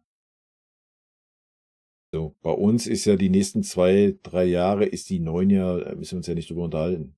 Ja, da ist ein Harry Kane und da wird er nicht dran vorbeikommen. So, und ist er jetzt unbedingt der Außenstürmer? Ich glaube nicht. Ja, er kann die Rolle spielen, sieht man ja. Ja, aber hat er nicht irgendwie die Qualitäten eines Komans oder eines Sanés? Ja, er ist dann eher der, der dann auf Fallposition oder mehr in die Mitte dann reinzieht. Ja, wenn du irgendwie das. Vielleicht wollen wir später mit 2 Stürmern spielen unter Tuchel. Ich weiß es nicht. Mit einem, der sich ein bisschen fallen lässt. Das ist Harry Kane ja viel prädestiniert. Ja, dann könnte ich mir den schon vorstellen bei uns. Aber ansonsten wird es halt schwierig werden mit Spielzeit. I don't know. Und so wie es ja jetzt schon war, war es ja eher so, dass der FC Bayern ihn verleihen wollte, aber er gar nicht weg wollte. Ja, deswegen ist nichts zustande gekommen. Wird man sehen. Ich kann es ganz schwer einschätzen. Ja. Also wenn er richtig Bock hätte und sich auf den anderen Verein einlassen würde und so mit diesem Hintergedanken, wow, ich kann dann da mich richtig zeigen, kann richtig loslegen und komme dann gestärkt zum FC Bayern zurück, so wie es bei so einem Philipp Lahm war, beim David Alaba, dann denke ich schon, dass ihm das gut tun könnte.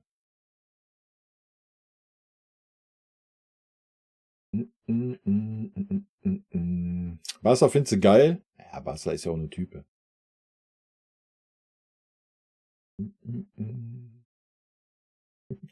Oder wie der eine Fan bei der Hauptversammlung sagte, Tuchel soll 2 Jahre Talente entwickeln und wir verzichten auf Titel. Ja, weiß ich. Weißt du, ich tue mich auch immer schwer damit. Es ist ja wie diese komischen Debatten, was heißt Debatten, diese komischen Aussagen. Ja, wir spielen jetzt mit einer B11. So. Vorne, hinten steht ein Manuel Neuer im Tor, vorne steht ein Harry Kane auf dem Platz. In der Mitte spielt noch ein Kimmich. Und wir reden dann davon, wir spielen mit einer B11, weil, keine Ahnung, ein Pavlovic auf dem Platz steht, weil ein Tell auf dem Platz steht. Und wenn es mal richtig krass wird, noch ein Kretzig. So, und dann fangen wir an davon zu reden, wir spielen mit einer B11. Alter, da fällt mir ein Ei aus der Hose. Ja. So, was heißt denn, du verzichtest auf Titel? Na? Ich meine, wir haben das gesehen unterm Ottmar Hitzfeld damals, unterm Jupp Heynckes, dass Rotation geht, wenn du die Mannschaft mitnimmst. Ja? Wo ist denn das Problem? Du könntest doch in der Bundesliga gegen, was weiß ich, Mannschaften, die gerade keine gute Form haben, Mannschaften, die weiter unten stehen, könntest du doch einfach mal die Spieler einbauen. Ja, und wenn die Spieler nicht nur alle 10 Spiele mal ein Spiel spielen, dann bringen die auch mehr eine bessere Leistung, wenn sie dann spielen, weil sie dann gegen den ganzen Konstrukt mehr inbegriffen sind. So, man muss den Leuten nur mal Spielzeit geben. Ja, und nochmal, wenn du doch so eine Qualität hast, wie wir teilweise haben vorne, was spricht dagegen zu sagen, hier, Leroy, pass auf, du spielst 45 Minuten oder du spielst 60 Minuten, hau alles raus, was drin ist, und dann kommt der nächste rein. Dafür hast du doch diesen Kader. So, dann verteil doch die Spielzeit. Ne? Aber da musst du halt 15, 16 Spieler abholen und mitnehmen und nicht nur deine 11 Spieler. So, weiß ich nicht. Ich verstehe diese Gedanken immer nicht. Ne? So, Tore setzt sich oder hin, sagt er, der Kader ist so klein und ja, gebe ich ihm auch recht in der Defensive.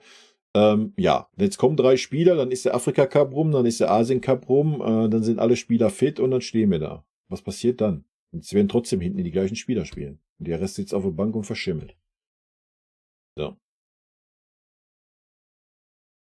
Verstehst du? Das verstehe ich immer nicht, solche Geschichten. Schwierig. Und nochmal dann davon zu reden, keine Ahnung, würdest du jetzt sagen, ja, ich habe jetzt keinen Harry Kane, Alter. Ich habe Mathys Tel, das ist mein Stürmer. Ja. Oder ich habe jetzt Peretz, das ist jetzt meine Nummer 1. Ja. Dann kann man ja davon reden, oh ja, das ist aber dann hart, dann könnten wir vielleicht mal keine Titel holen, weil die müssen sich erstmal entwickeln und so. Ja, stimme ich ja zu. Ja. So, aber wir reden zum Beispiel vom rechten Verteidiger. Ja, oder von irgendwas Offensivem auf der Außenbahn. Ich denke schon, dass man da in der Lage ist, einen Jugendspieler da reinzuhauen und ihn da auch mitzunehmen. Also, wir reden ja nicht davon, er muss jetzt da der neue Neuner sein, oder? So, und dann immer davon zu reden, ja, dann verzichten wir auf Titel, wenn wir mal ein junges Talent einbauen. Ja, weiß ich nicht. Ich meine, wir sehen es bei Musiala, dass es geht. Ja, man muss halt nur die Eier haben. Und hat dann an den Jungs auch festhalten, auch wenn sie eine schlechte Phase haben. Weil das werden sie haben. Sie sind noch jung. Ist halt immer so eine Sache. Aber das wird sehr interessant zu sehen sein, wie es da weitergeht, die kommenden Jahre. Weil wir ja mehr darauf gehen wollen. Bin gespannt. Planspiel 2.0. Ich sehe Kimmich als einen geilen Achter. Die einzige Frage für mich ist, ob er die Spiele bekommt, um sich zu entfalten. Ein Leon wird sicher nicht ruhig sitzen und abwarten. Weiß ich nicht. Wie gesagt, ich mache mir da die Sorge, ja, dass ein Kimmich halt die Achterposition nicht so. Nochmal, wenn du einen Kimmich unter Druck setzt, so Kimmich hat nicht die Qualität, mal 1, 2 Spieler stehen zu lassen, um Raum dann zu haben. So, er wird einen Ball verlieren. Punkt. Ja, das sehen wir hinten auf der 6. Das wird auf der 8 noch extremer sein. Vielleicht straft er mich Lügen, I don't know. Die andere Sache, die dagegen spricht aus meiner Sicht, ist, wie lange er immer braucht, um Ball dann zu spielen. Ja? Und wenn er dann die Zeit nicht hat auf der 8, dann lässt er sich vielleicht auf die 6 fallen, was dann gar nicht mehr gewollt ist, weil wir dann da einen reinen Sechser haben. Deswegen wird das super interessant sein. Ja, vielleicht macht er den Step. Vielleicht kriegt der Kimmich den Step hin. Also, dass er es kann, hat er ja schon gezeigt. Ja, dass er das Spiel schnell machen kann, dass er auch mal ohne irgendwie erstmal 500 Jahre zu gucken, Ball spielen kann und so. Das wissen wir ja alle. Ne? Und er hätte halt nicht diese defensive Geschichte, ich meine, die er jetzt auch nicht oft wahrnimmt, aber die müsste er dann halt gar nicht mehr so sehr wahrnehmen. Ja, vielleicht könnte es was werden, ich weiß es nicht. Aber er müsste sich dann auf jeden Fall ein bisschen ändern, ne? Wäre schön, wenn er das machen würde. Aber wenn ich dann so die Aussage höre, auch von Kimmich vorher, so, ich bin der Sechser, dann sage ich dir ganz ehrlich, gehe ich eher davon aus, dass er wechseln wird. Weil er sich dann gekränkt fühlt. Deswegen ist er ja auch wahrscheinlich die ganze Zeit immer auf dem Platz. Dann wird er sich gekränkt fühlen, dass er nicht mehr der Oberleader auf der 6 ist. So. Aber es werden wir sehen, ob er es dann annimmt oder nicht. I don't know. Wird interessant zu sehen sein. Strunz ist nicht mehr im Doppelpass. Ja, Halleluja. Höchstens mal als Besuch. Effe ist das standardmäßig jetzt. Gestern war Bubble da. Oh, Bubble mag ich. Der war ganz gut. Die Sendungen sind ja immer komplett ohne Werbung auf YouTube. Na cool. Muss ich mir mal nebenbei reinziehen. Von Bubble halte ich viel. Der hat schon Ahnung. Und ist auch nicht so abgehoben. 7 bis 9 ist nicht viel. Das ist normal. Ja, es ist schon viel. Ja, 7 Stunden ist so, das sollte man so schlafen, aber es gibt ja ganz viele Leute, die mit 4 Stunden auskommen. Oder noch weniger. Aber ist halt nichts, womit ich klarkommen würde. Schalke 3. Liga? Ja, nee. Ja, stimmt. Auch in Dortmund hat der junge Spieler stark gemacht und spielen lassen. Da musste er ja nicht deutscher Meister werden. Ja. Wir werden sehen. Aber ist doch schön. So haben wir doch immer auch ein paar Themen. Und vielleicht überrascht uns ja der Tuchel, vielleicht überrascht uns der Kimmich, vielleicht überrascht uns ja auch noch der Serge. Obwohl da für mich die kleinsten Chancen sind. Ne?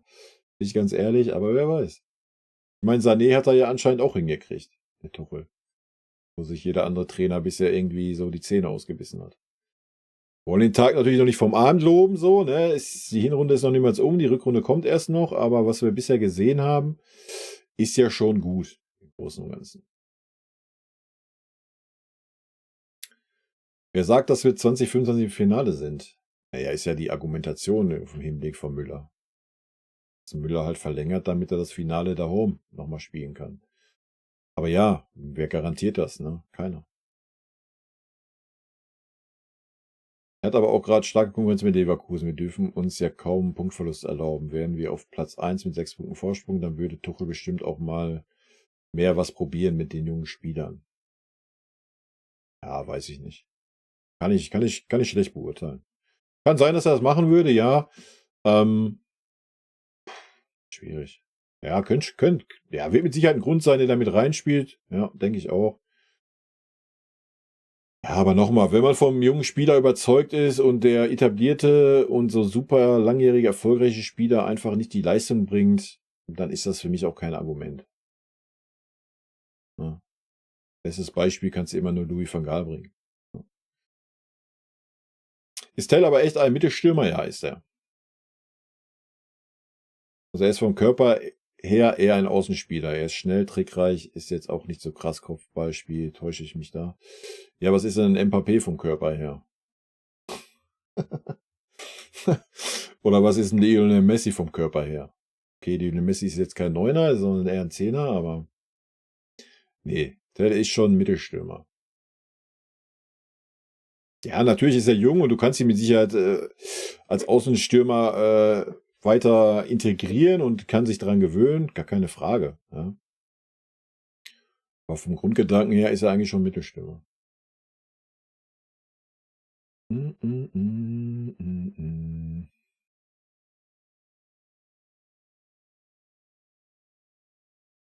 Lieber Kai, vielen Dank für die Beantwortung meiner Frage. Bislang ging ich davon aus, dass niemand wichtiger ist als der Verein. Der Erfolg steht über allem. Das sollte auch Kimmich so sehen.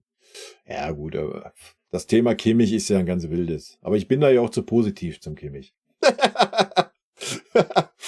Nein, ich habe es ja auch schon oft genug gesagt. Guck mal, gerade wo wir gesehen haben, oder wir haben es ja diese Saison schon oft gehabt, so dass Mazraoui nicht zur Verfügung war und wir einen rechten Verteidiger brauchten. So, und wir haben gesehen, wie schlecht einfach ein Conny Leim als Rechtsverteidiger ist. Ja? Und dann sieht man doch, da ist Personalnot. Und wenn Kimmich dieser große Anführer ist und immer das so, die Mannschaft steht über allem, dann wäre ich doch als Joshua Kimmich zum Trainer gegangen und hätte gesagt, pass mal auf, Trainer. So, solange wir jetzt da Probleme haben, stell mich auf die rechte Verteidigerpose, das kann ich. Und alles ist gut. So. Also das hätten Philipp Lahm sofort gemacht. Weißt du, das ist so der Unterschied. So, und Herr Kimmich so, nee. Kommt er gar nicht auf den Gedanken. Der kommt doch nicht auf den Gedanken, wenn er 10 scheiß Ecken reinschießt, mal zu sagen, Leroy oder was weiß ich wer schießt oder auch beim Freistoß, ja, lass mal den Harry Kane schießen, der das auch kann. Nee, da kommt er gar nicht auf die Idee. Der schießt nochmal 10 Ecken rein, die nochmal wieder Grütze sind. So, und deswegen hat das für mich relativ wenig mit dem ach so großen Führungsspieler zu tun, den er gerne sein möchte. Aber wenn du ein großer Spieler bist und merkst so, keine Ahnung, ich habe jetzt gerade einen scheiß Tag oder ich habe aktuell eine scheiß Form, und wir haben ein Spiel, wo Standards wichtig sind, ja, da muss ich einfach mal die Größe haben und sagen, pass mal auf, ich hab's heute nicht so, hau du mal die Ecke rein. Also das ist schon mal das Mindeste, was ich erwarte. Ja.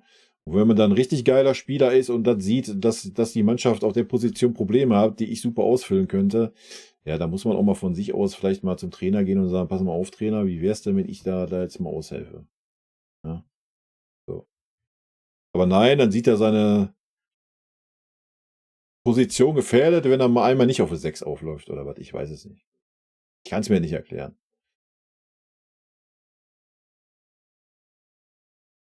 Ist dir groß. Sehr gerne. Aber Jura ist oft noch der dann am Ende noch was versucht. Ja, wir sprechen Jura ja auch nichts ab. Wie gesagt, bisher hat er ja wirklich eine sehr, sehr gute Saison gespielt. Ja, ich verstehe, was du meinst. Wir könnten schon öfter mal junge Spieler ranlassen und dennoch erfolgreich sein. Vielleicht macht Leverkusen halt gerade was mit Tuchels Kopf. Da vertraut er sich gerade nicht. Ja, mag sein. Ja, ich denke, ein bisschen wird das auf jeden Fall mit reinspielen, klar. Wenn du siehst, wie Leverkusen performt, wird mit Sicherheit reinspielen, dass du dir keinen Fehler erlauben kannst. Aber nochmal, wenn die Jungs, die spielen, die Leistung bringen, so wie es jetzt so die letzten Spiele war mit Musiala, Coman, Sané, Harry Kane, so, Wenn die Leistung bringen, gibt es auch kein Argument zu sagen, ich bringe jetzt mal einen Tell, wenn wir jetzt den Tell mal als Beispiel nehmen. Ja? Oder wenn du, keine Ahnung, Kimmich siehst auf der 6, so, dann gibt es vielleicht auch kein Argument, wenn er gut spielt, zu sagen, ich bringe jetzt mal einen Pavlovic rein. Aber wenn die halt nicht performen, so, dann wird es halt schwierig, weißt du? Und dann zu sagen, ich ziehe die mal ein Spiel durch, ja, kannst du auch noch verstehen. Vielleicht auch noch das zweite, ja. Aber irgendwann ist dann auch gut. Ne? Irgendwann gibt es aber, das haben wir letzte Saison gesehen. Letzte Saison gab es so viele Argumente und wir haben dann lieber mit einem Gnabry im Sturm gespielt, anstatt einen Tell aufzustellen. So, und das zeigt halt schon, dass dann das ganze Gedankenspiel dahinter. Ja. Dass aktuell beim FC Bayern eher das zählt, was die Spieler mal erreicht haben, als irgendwie was anderes. Aber gut, vielleicht ändert der, mal ein bisschen hat er sich schon geändert, was das angeht. Wir haben ja ab und wann schon den einen oder anderen jungen Spieler mal gesehen, muss man ja fairerweise auch sagen. Von daher, mal abwarten. Vielleicht geht es ja alles noch in die richtige Richtung. Und vielleicht ist das gerade echt so das Ding mit Leverkusen, wie du sagst. Aber guck dir Leverkusen an, da spielen ja auch nicht nur irgendwie super erfahrene Spieler. Schwierig. F ist aber auch gut im Dopa, war sehr fein, was er gestern zum Thema, was wird aus den U17-Weltmeistern gesagt hat. Starkes Statement. Nee, was wird denn aus denen? Ja, Effe war am Anfang auch noch ein bisschen weird immer so als Experte. Aber ich habe so die letzte Zeit habe ich auch nicht mehr viel geguckt. Muss ich mir mal reinhören, wie der Effe jetzt so. Ab und zu lese ich ja seine Kolumne da macht er einen guten Eindruck eigentlich. Das ist schon okay. Lustiges zufälliges Wortspiel gerade gefunden. Nur ein Buchstabe wird vertauscht. Erfolgreich oder erfolgreich? Also Entlassung und dicke Abfindung.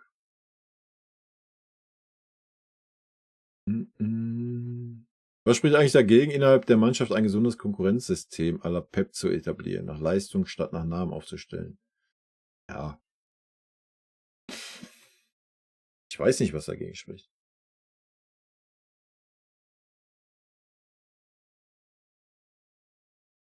Ich weiß es nicht.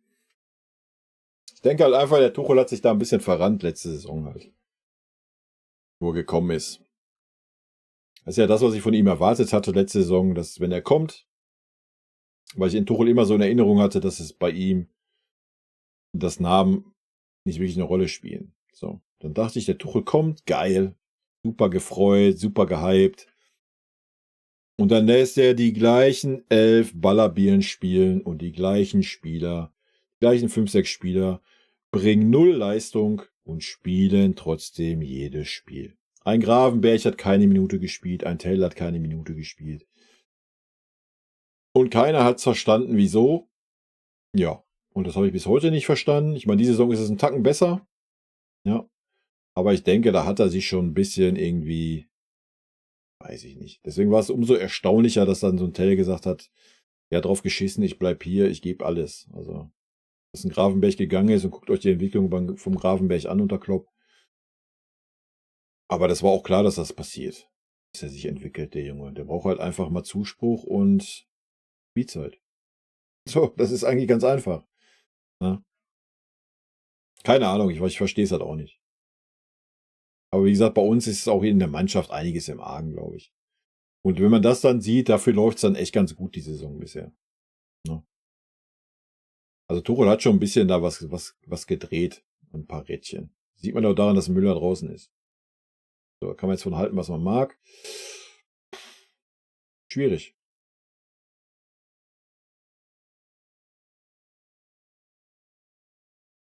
Mbappé ist auch kein Neuner, er spielt auch lieber außen. Ja, dann soll er das meinetwegen tun. Viel Spaß beim Sport, Sascha. Wenn alle 3 IVs fit sind und wir noch 1 bis 2 Spieler auf dem Posi holen, werde ich Dreierkette mit Kim, De Ligt und Upper spielen. Ja, das heißt, es spielt sie mit einem Sechser nur. Und keinem Achter. Dann eher Musiala als hängenden Zehner oder was? Keine Ahnung. Aber du willst ja wahrscheinlich trotzdem mit Außenverteidigern spielen. Dann zwar vielleicht höher stehen, aber oder willst du nur mit einer Dreierkette spielen, ohne Außenverteidiger? Wird natürlich auch gehen. Spielst du mit 2 Sechsern vielleicht und 'n Achter oder was? I don't know. Aber ja, es wäre eine starke Dreierkette mit den dreien. Wenn du dann noch Ersatz hättest, die Position auch spielen könnten. Was ja aber auch zum Beispiel 'n Leon könnte, wie er jetzt schon mehrfach gezeigt hat. Möglichkeiten gibt's genug.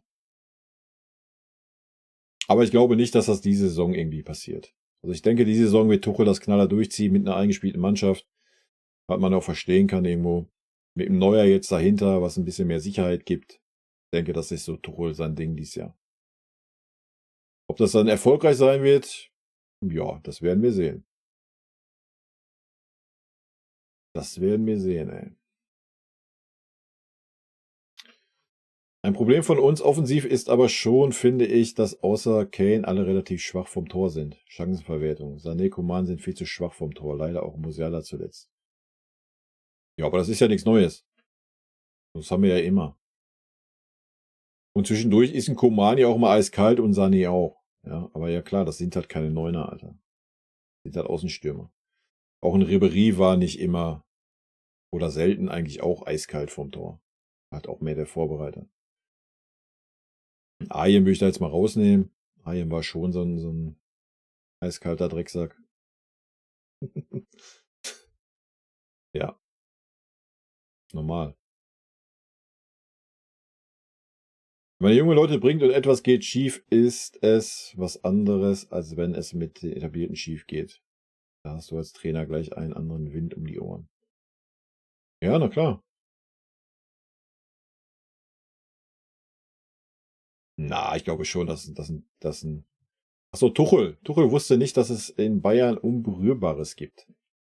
Weiß ich nicht, ey. Tuchel ist doch so was eigentlich immer scheißegal, oder? So habe ich den Tuchel eingeschätzt. War doch in Chelsea auch so. Und nochmal, Tuchel hat's ja auch versucht. Das ist ja das Schlimme. Oder das Wilde aktuell. Guck doch mal, was 'n Tuchel alles versucht hat vor der Saison, und zum Start der Saison, um Kimmich von der Sechserposition wegzureden. Ja, so. Das ist ja das. So, Tuchel labert das, ähm, und stellt ihn dann trotzdem immer auf diese Posi und stärkt ihm jetzt dann auch noch den Rücken. So, das heißt ja, entweder hat er seine Meinung um 180 Grad gedreht, was ja anscheinend nicht der Fall ist, weil er ja eigentlich immer noch 'n Sechser haben möchte, oder es muss irgendwer gesagt haben: „Pass mal auf, hier, so geht das nicht.“ Was dann schon hart traurig wäre. Keine Ahnung. Ganz, ganz schwer halt, das einzuschätzen. Ich weiß es nicht. Ob's am Tuchel liegt, ob's an irgendwas von oben liegt, ob's an Kimmich liegt, weil ist Kimmich auch einer, der Amok läuft, wenn er mal draußen sitzt oder was? Ich habe keine Ahnung. Auch ich habe etwas anderes von Tuchel erwartet. Frage: Könnte es sein, dass der Pate vom Tegernsee immer noch so viel Macht hat und Tuchel bei der Aufstellung behilflich ist? Ja, ich weiß nicht, ob 'n Tuchel das mit sich machen lassen würde. Denke schon, dass 'n Uli immer noch die Macht hat. Aber nochmal, ich glaube nicht, dass 'n Tuchel so der Art Trainer ist, der sich das gefallen lässt eigentlich. Ajen war für mich der beste Flügelspieler auf der Welt. Flügelstürmer würde ich dir zustimmen, ja. Flügelspieler, ja. Ajen war schon 'ne Maschine, ey. Immer wieder schön, Ajen zu sehen. Aber wir sind auch schon gut diese Saison. Die meisten Tore erzielt, die wenigsten Tore kassiert, glaube ich zumindest. Das ist richtig, ja. Aufm Papier sind wir auf jeden Fall stark, abgesehen von dem DFB-Pokalspiel. Gibt's ja gar nichts zu kritisieren. Absolut gar nichts. Und wie gesagt, die letzten Spiele oder sagen wir mal die letzten Kopenhagen, aber wie willst du Kopenhagen einordnen, Alter? Da habe ich ja in dem Video auch gesagt, am Ende stehen da Menschen auf dem Platz, ne? Menschen, die alle 3 Tage spielen, Menschen, die alle 3 Tage liefern müssen, Menschen, die alle 3 Tage Druck haben. Und das wenn die da mal so 'n Spiel haben, wo's Ringelrangel Rose ist, so, dann denke ich, ist das unterbewusst vielleicht einfach so, dass man nur bei 80% ist und nicht sagt: „Ey, komm, wir gehen da jetzt 110% rein.“ Wenn man dann weiß, so am Wochenende spielst du gegen Union, was dann halt nicht stattgefunden hat. Davor das Spiel gegen Köln, das fand ich schon ein Rückschritt, was ja einige, ich weiß ja nicht, ob auch von euch, die jetzt hier sind, was ja viele sehr, sehr stark gesehen haben. Ich fand das in der zweiten Halbzeit recht, die Leistung. Erste Halbzeit fand ich gut, ja, war völlig okay. Zweite Halbzeit fand ich unterirdisch, wurde ja von vielen so hoch gelobt in den Himmel. Ja, dann hat man dasselbe gegen Kopenhagen gespielt. War dann schwierig, aber davor die 3 Spiele waren ja echt stark. Ja, da haben wir nach dem Dortmund-Spiel oder mit dem Dortmund-Spiel haben wir einen riesen Schritt gemacht. Haben wir eine riesen Entwicklung genommen. Und dann jetzt wieder, ja, eher wieder in die andere Richtung. Eher wieder hin mehr, wir haben es gesehen in Kopenhagen. Kopenhagen war wieder 0 Zusammenspiel vorne, keiner, der eine Idee hatte. Auch keiner, der Bock hatte. Es war irgendwie alles abhängig. Jeder hat gewartet, ob irgendwer mal eine Einzelaktion macht und daraus eine Chance kreiert. Und es ist einfach nichts passiert. Ja. So, das war wieder der absolute Rückschritt. Aber wir haben halt das Problem gegen tiefstehende Gegner. Wir haben einfach keine Ideen. Wir haben keine Kreativität, wenn dann so Musiala fehlt. Ganz schwierig. Und wenn dann kein Speed reinkommt, so aus der Mitte, so von Kimmich, der dann lieber Sicherheit Fußball spielt, was auch verständlich ist, wenn man so in der Kritik steht, dann auch in der Nationalmannschaft in der Kritik steht, dann spiele ich ja lieber den Ball quer und nach hinten und habe eine sichere Statistik oder was. Ich weiß nicht, was da der Sinn ist, anstatt dass ich versuche, den Ball schnell zu machen und einen Ballverlust in Kauf zu nehmen. So. Aber dann kam Pavlovic, der hat einfach mal die Bälle steil gespielt und dann kam wenigstens mal ein bisschen Geschwindigkeit rein, aber das war auch viel zu spät. Ja. Aber ich will das gar nicht am Kimmich festmachen. Wie gesagt, die ganze Mannschaft hat so gespielt an dem Tag. Das passiert hat, wenn man gegen Köln die zweite Halbzeit in den Himmel lobt, Alter. Und sagt, oh, das war mega starker Pep-Fußball. 300% Ballbesitz, keine Torchance. Geil, das ist der FC Bayern, den wir sehen wollen. Das haben wir dann gegen Kopenhagen gesehen, über 90 Minuten. Ja. Davor die Spiele waren super, die 3. Vielleicht gibt es geheime ungeschriebene Gesetze bei FCB, ja, das kann ich mir auch vorstellen. Für mich war Arjen Robben der beste Spieler der Welt 2013 vor Ronaldo, Ribéry und Messi. Ja, leider haben wir da nicht das Standing gehabt, ne? Oder generell, jeder Spieler hat kein Standing gehabt gegen Ronaldo und Messi. Ronaldo und Messi war immer so, ja, einer von beiden wird die ganzen Dinge absahen. Es war egal, welcher Spieler irgendwelche Leistungen gebracht hat. Es hat einfach keine Sau interessiert. Was super schade ist. Ich meine, haben wir jetzt auch wieder gesehen bei dieser Wahl. Also, deswegen sage ich ja, so eine Wahl kannst du auch nicht ernst nehmen, Alter. Echt einfach. Was will er auch machen? Er kann sich ja auch mit den Spielern nicht verscherzen, denn sein Kader ist dünn. Also das Argument fühle ich halt gar nicht. So, was willst du denn verscherzen? So, wenn du jetzt sagen würdest zum Josh, pass mal auf, Josh, ich brauche dich als rechten Verteidiger, wir haben da keinen, der gerade kann, der passt oder sonst was. So, was willst du denn jetzt verscherzen? Also wenn Kimmich dann sagen würde, nee, weißt du was, dann bleibe ich mit dem Arsch zu Hause und komme nicht mehr zum Training. Ja, Junge, dann hast du auch nichts beim FC Bayern zu suchen. Ja, Punkt. Feierabend. Was ist denn los? Ich spiele ja nicht verscherzen. Müller sitzt auch auf der Bank. So, wo ist denn da das Argument? Ich denke, Müller hat mehr für den Verein geleistet, als ein Kimmich je leisten wird. Also von daher fühle ich das Argument leider nicht. Vielleicht gibt es geheime ungeschriebene Gesetze bei FCB, was Spieler auch schon angeht. Ja, ich sag ja, vielleicht hat der Kimmich echt in seinem Vertrag stehen, dass er immer spielen muss. Ich weiß es nicht. Ich weiß nicht, was Olli und Brazzo da ausgehandelt haben. das ist ohne Scheiß der einzige Grund, den ich mir vorstellen kann. Ich verstehe es nicht. Es geht in meinen Kopf nicht rein.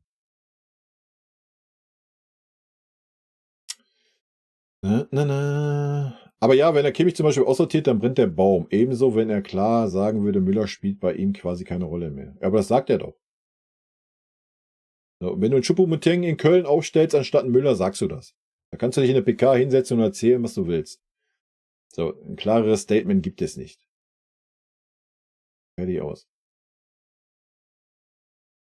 Und das dann mit so komischen Argument, ja, wenn die Kölner mal einen Standard haben, brauche ich einen Choupo-Moting als Kopfball. Alter, what the hell? Also wirklich. Da müssen wir uns nicht drüber unterhalten. Nur wir müssen ja nicht darüber reden, Kimmich auszusortieren. Du kannst den Kimmich als Rechtsverteidiger aufstellen. Wo ist das Problem? Weil mittlerweile hat Mazraoui sich ja gefangen, das spielt einigermaßen okay. Aber so die ersten 10 Spiele der Saison, Alter, wir haben Rechtsverteidigerposition war wild. Ein kleines Ranking der Offensivspieler nach Chancenverwertungsvermögen. Kane, Müller, Sané, Gnabry, Musiala, Coman. Stimmst du zu? Ja, über Kane brauchen wir nicht reden, dass er ganz vorne ist. Ja, wenn man Gnabry eines zugute halten möchte, dann ja, dass er, glaube ich, auch so von der Chancenverwertung her auf jeden Fall vom Coman ist, ja. Ja. Ja, könnte man schon so stehen lassen, glaube ich. Obwohl 'n Coman würde ich schon vor Musiala sehen im Moment.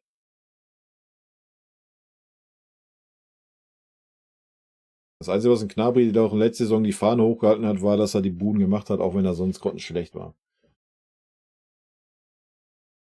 Aber Musiala hat im Moment, weiß ich nicht, tut sich schwer im Moment. Aber ist ja auch wieder besser reingekommen. Also, ich denke, wenn er wieder da ist, er wird ja wieder da sein im nächsten Spiel. Ich denke, da wird schon 'n bisschen was gehen. Und Müller, ja, Müller ist immer 'ne Überraschungstüte, ne? Müller macht Unmögliche rein, dann lässt er macht er so 'n Frank-Mill-Move, leere Tor und so, dann ist bei Müller auch immer drinne. Hat Sané jetzt auch gut gemacht eigentlich. Ja, wie viele Tore der die Saison schon hat, also. Ich denke, wir haben vorne auf jeden Fall keine Probleme. Sagen wir es einfach so. Mal ernsthaft. Ja, du kannst von so 'nem Sané, Gnabry, Musiala und Coman auch nicht verlangen, dass die Tore machen, wie's 'n Neuner macht. 'N Kane halt. Ja, das kannst du nicht verlangen. Gab's früher nicht, auch wenn wo 'n Levi da war, war das nicht so, ja. Und ja, so. Das ist alles gut. Da haben wir echt keine Probleme. Schönen Feierabend, Ben. Servus und Glück auf. Köln-Spiel, Kopenhagen waren sehr schwache Spiele. Ja, aber die wurden halt in den Himmel gelobt. Also das Köln-Spiel. Kopenhagen dann ja nicht vom Tuchel, da hat er ja gesagt, dass es scheiße war.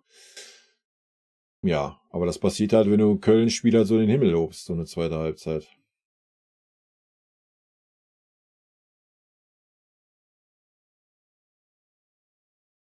Ja, bin ich bei dir. Dass man das 0:0 gegen Kopenhagen auch mal einfach stehen lassen kann. Habe ich ja auch gesagt in dem Video. Wie gesagt, das sind alles Menschen und so Spiele um die goldene Ananas und drauf geschissen, Alter. Ne? Bin ich bei dir.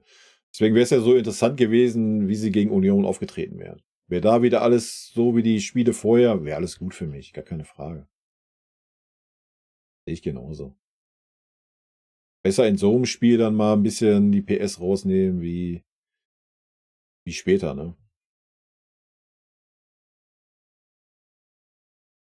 Stark war es nicht, aber ich war froh, dass wir das Spiel nicht durch Dummheit wieder aus der Hand gegeben haben. Was meinst du jetzt, das Köln-Spiel oder das Kopenhagen-Spiel? Kopenhagen-Spiel wäre ja auch fast noch in die Hose gegangen. Hm, hm, hm, hm, hm, hm. Was wird deiner Meinung nach passieren, sollte Tuchel das ungeliebte Triple nur Titel holen? Ja, dann wird er entlassen werden. Ne, ich denke auch nicht, dass es nicht auszuschließen ist. Wo es kommt noch ein bisschen auf die Art und Weise an, keine Ahnung, sollten wir so weiter durchziehen, Leverkusen so weiter durchziehen, ja, und du dann irgendwie mit einem Punkt nicht Meister werden oder sowas. Es wird drauf ankommen, was dann so innerhalb der Mannschaft weiter passiert, ne? So, wenn du guckst, so Müller, das Standing, Kimmich und so weiter, wenn du die dann alle absägst und dann keine Titel holst, dann ist halt schwer, Argumente zu finden. Keine Ahnung. Ich wünsche es aber den Tuchel nicht. Also, wegen mir kann er gerne Meister und Champions League gewinnen, also. Wie gesagt, ich fand, wir waren auf 'm guten Weg die letzten Spiele. Frage ist, ob's jetzt wieder weiter nach unten geht oder weiter nach oben. Und interessant wird zu sehen sein, wenn er wirklich endlich seinen Sechser bekommt, den er unbedingt haben will. Ja, wie er dann wieder umstellen wird. Weil er hat die Mannschaft halt schon angepasst, ne? Grade in der Mittelfeldzentrale. Also, da bin ich auch sehr gespannt. Wenn er dann endlich mal so seinen Fußball zelebrieren kann, den er sich vorstellt, ja, würde ich ganz gerne mal sehen. Und dann kann man das vielleicht bewerten. Aber klar, solltest du jetzt, keine Ahnung, gehen wir vom Worst Case aus, keine Ahnung, Achtelfinale, irgendein komischer Gegner, du fliegst raus, kriegst 2, 3 Niederlagen, bist auf einmal 9 Punkte hinter Leverkusen. Ja, dann brauchen wir uns nicht drüber unterhalten, was passieren wird, Alter. Haben wir beim Nagelsmann gesehen. Ich glaube nicht, dass er so unumstritten im Verein ist, dass man sagen würde, wir ziehen das durch. Ob es vielleicht auch wenn es vielleicht wünschenswert wäre, das kommt drauf an. Ich weiß es nicht. I don't know. Ich kann den Tuchel ganz schlecht einschätzen im Moment. Weil er erzählt immer viel und dann bin ich voll mit ihm auf einer Wellenlänge, so, auch in der Pressekonferenz, was er so erzählt, denke ich mir, ja, oh, endlich geil, Alter. Das sehe ich ganz genauso. Und dann kommt das Spiel und alles ist wieder komplett anders. Weißt du? Ganz wild immer. Weiß nicht, der hat im Moment ganz wilde Takes, der Tuchel. Aber ja, dadurch bleibt es interessant. Dadurch bleibt es interessant bei uns. Ist doch auch schön. Schönste Nebensache der Welt, da haben wir wenigstens was zum Diskutieren. Robben ohne Verletzung hätte nie bei uns gespielt. Ah ja, klar. Genauso wie ein Ribéry nie bei uns gespielt hätte, ne? Schwachsinn, Alter. Fühle ich nicht, diese Aussage. Du meinst vielleicht, der Wechsel dann vielleicht nicht passiert wäre, wenn er bei Real Madrid nie verletzt gewesen wäre oder so. Ja, da kann ich dir zustimmen, weil da hätte er sich bei Real durchgesetzt. Aber ansonsten, wie oft Ribéry wurde jedes Jahr weggeschrieben, Alter. Ja, unbedingt dahin und war trotzdem jetzt halt bei uns. Tut man den FC Bayern auch immer ein bisschen Unrecht, ne? Muss man auch mal ganz klar sagen. Guckt euch mal an, welche Spieler alle bei uns waren, ey. Welche Spieler auch geblieben sind. Gegen Köln war wieder so ein Spiel, einige Eindeutige, die nicht rein wollten. Man kennt das doch, das ist wie verrückt. Oft geht das dann einfach nicht mehr rein, da ist es oft besser, dann das Risiko rauszunehmen. Ja, weiß ich nicht. Also nochmal, für mich wäre das Risiko höher, haben wir ja im letzten Stream schon gesagt, dass du das eine Tor kriegst. Der Ball muss dir nur doof an die Hand springen. Ja? Oder du kriegst eine Ecke und das Ding geht rein, sonst was.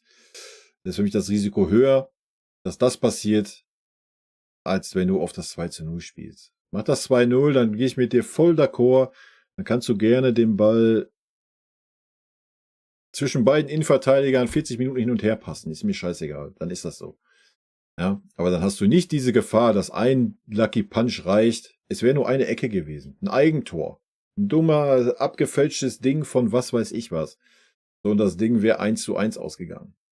So, und das kannst du noch so sehr den Ball in der eigenen Reihen behalten und kein Risiko in die Offensive gehen oder sonst was. Eine Fehlentscheidung oder sonst was würde reichen. Deswegen, ich verstehe das nicht. Dieses auf 1:0 Gespiele raff ich nicht. Geht in meinen Kopf nie rein. Ja, Italiener, denen traue ich das vielleicht zu. Das sind aber die einzigen, die das irgendwie können, gefühlt. Und selbst da hast du immer das Risiko, nochmal eine Fehlentscheidung. Ja. Bild. Aber es ist ja gut gegangen, von daher alles gut. Anderes Thema, ich wünsche mir Tag heute 49:51, dass ein Fonsi gehen soll. Ach, 49:51, dass ein Fonsi gehen soll. Spielerisch und menschlich will ich ihn behalten. Wenn sein Berater ihn irgendwo glücklicher sieht, dann tschüss. Ja. Weiß ich nicht, wenn das Geld stimmt, also nochmal. Gerade wenn wir den Trainer Tuchel nehmen, der Trainer Tuchel oder das Spiel unter Trainer Tuchel ist ja nicht mehr so, dass unsere Außenverteidiger wie unter Nagelsmann so den super wichtigen Impact auf unser Spiel haben. Ja. Also ich denke, das wäre jetzt nicht der große, super starke Verlust für unsere Mannschaft. Ja, es wäre schade, weil er super jung ist und so weiter. Und er ist ein guter linker Verteidiger, wenn er sich defensiv noch ein bisschen verbessert. Aber man nutzt einen Fonsi doch gar nicht. Wo nutzen wir einen Fonsi? Was er kann, fußballerisch. Wo nutzen wir ihn? Hast du vom Fonsi mal in dieser Saison einen Lauf gesehen bis zur gegnerischen Grundlinie? Ja, dass dann da auch mal ein Doppelpass gespielt wird mit dem Sané, der den Ball dann wieder nach außen legt. oder die so einen Steckpass durchspielt, dass ein Fonsi da mal reinläuft. Wie oft hast du das gesehen diese Saison? Kannst du an einer Hand abzählen, ja. Meistens ist es so, Fonsi kriegt den Ball, ja, entweder spielt er ihn zurück in die Mitte rein, auf den Innenverteidiger, oder er läuft und läuft und läuft bis 20 Meter hinter der Mittellinie, dann steht ein Sané 2 Meter neben ihn und den passt er an. Oder er läuft bis dahin und passt den Ball in die Mitte auf den Kimmich. So. Das ist unser Spiel von unseren Außenverteidigern diese Saison. Brauchst du dann Fonsi auf dieser Posi? Ich glaube nicht. Fonsi ist halt dafür da, ja, wenn er offensiv reingeht, wenn er den Ball dann auch mal verliert, holt er den Ball meistens noch zurück, weil er so schnell ist. Ja. Und er hat die Schnelligkeit nach vorne. Und er hat auch das Vertrauen nach vorne, wenn er das denn darf. Aber er darf es unterm Tuchel gar nicht. Ja. Und das ist auch das Problem, was Fonsi haben wird. Er darf es halt nicht. Wenn dann mal ganz, ganz selten, darf er dann mal in die Mitte ziehen, da darf er dann auch mal bis nach vorne gehen. Aber ansonsten, wir haben nicht mehr dieses Spiel über die Außenverteidiger. Unsere Außenverteidiger sind Außenverteidiger, was das Wort sagt, Verteidiger. Und nicht mehr, wie es unter Nagelsmann war, die ersten Offensivspieler auf dem Platz. Na, das ist so das Ding. Sollten wir vielleicht auch mit einer Dreierkette spielen, Anführungsstrichen eine Fünferkette irgendwann unterm Tuchel, dann sieht das vielleicht wieder anders aus. Und dann ist ein Fonsi auch eine Rakete. Ja, aber ein Fonsi in einer Viererkette, wo die Außenverteidiger defensiv oder defensiver agieren sollen, ist ja auch irgendwo verschenkt, Alter. Das ist wie ein Goretzka, wenn ein Gegner mit 2 Viererketten hinten drin steht. Kannst du Goretzka halt auch vergessen. Was will er auf dem Platz? Ne? So. Goretzka ist der den Ball treibt, der Raum braucht. So, das hat er alles nicht dann. So, dann kannst du einen Goretzka offensiv, kannst du ihn verknickern. Ja, defensiv, na klar, das kann er. Hat er sich auch super stark nochmal verbessert, die Saison, finde ich. Aber ansonsten ist das dann auch kein Goretzka-Spiel. Ja. Sané ist, glaube ich, Dritter in der Scorerliste der Bundesliga. Ja, Sané spielt eine gute Runde bisher. Steht ja außer Frage. Wie oft hat Bayern früher ein Tor nach Hause gefahren und ewig den Ball in den Reihen behalten? Ja, wollen wir das wieder sehen? Weiß ich nicht. Dann sind wir auch wieder dabei, dass wir keine Ecken mehr reinschlagen, dass wir bei der Ecke den Ball auf Neuer spielen. Weiß ich nicht, Alter. Muss ich persönlich jetzt nicht haben. Sieh nur, was ein Römer Kai für Ansagen an die Jungs macht. Selbst wenn einer meint, er wäre auf der 10 besser, dann kann ein gestandener Trainer wie Tuchel keine klaren Ansagen an seine Mannschaft machen. Ja gut, es ist ja immer noch ein Unterschied, ob du jetzt wie so ein Römer Kai, der da irgendwelche Jungs hat, ja, oder ob du den obergehyptesten Spieler der letzten Jahre, sowohl beim FC Bayern wie auch in der Nationalmannschaft, sagst, so pass mal auf, Josh, du gehst jetzt auf die Rechtsverteidigerposition. Aber ich meine, selbst ein Flick hat die Eier dazu gehabt. Ja, hat ihm vielleicht dann am Ende sogar den Job gekostet? Maybe, I don't know. Ja, keine Ahnung.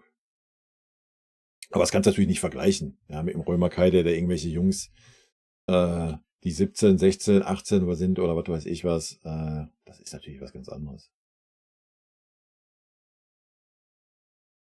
Ja, egal welchen Sechser du holst, der wird Kimmich vor die Nase gesetzt. Beziehungsweise Kimmich wird keine 6 mehr spielen dann bei uns. Punkt. Sei denn derjenige verletzt sich.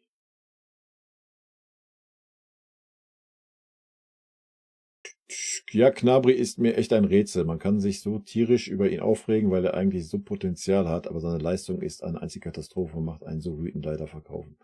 Ja, da bin ich leider bei dir. Also seitdem er seinen Vertrag verlängert hat, ich verstehe es auch nicht. Ich erinnere mich noch an das Spiel, was war das, in Tottenham oder was, wo er 4 Hütten gemacht hat in der Champions League. Selbst in der Saison, da war er noch einigermaßen gut. Aber selbst in der Saison hat er schon angefangen, da hat er dann 5, 6 gute Spiele gehabt und dann ist er komplett eingebrochen. Dann hast du ihn nicht mehr gesehen. Ich weiß auch nicht, woran das liegt. Aber das war ja beim Sané genauso. Ja, aber da hat der Tuchel das ja aktuell hingekriegt. Ich weiß nicht. Aber der wirkt halt auch nicht körperlich fit und so, der Gnabry. Wenn der eingewechselt wird, der wirkt nicht richtig, läuft nicht richtig rund, nicht richtig fit. Aber I don't know, wir können das halt ganz schwer so von der Ferne beurteilen. Ne? Aber was da bloß ist, ich weiß es nicht. Gefühlt ist das so, yo, ich habe Vertrag verlängert, bin jetzt auf einer Stufe mit dem Kingsley, alles ist gut. Ja. Das reicht mir. So 'n Eindruck macht er leider. Was schade ist.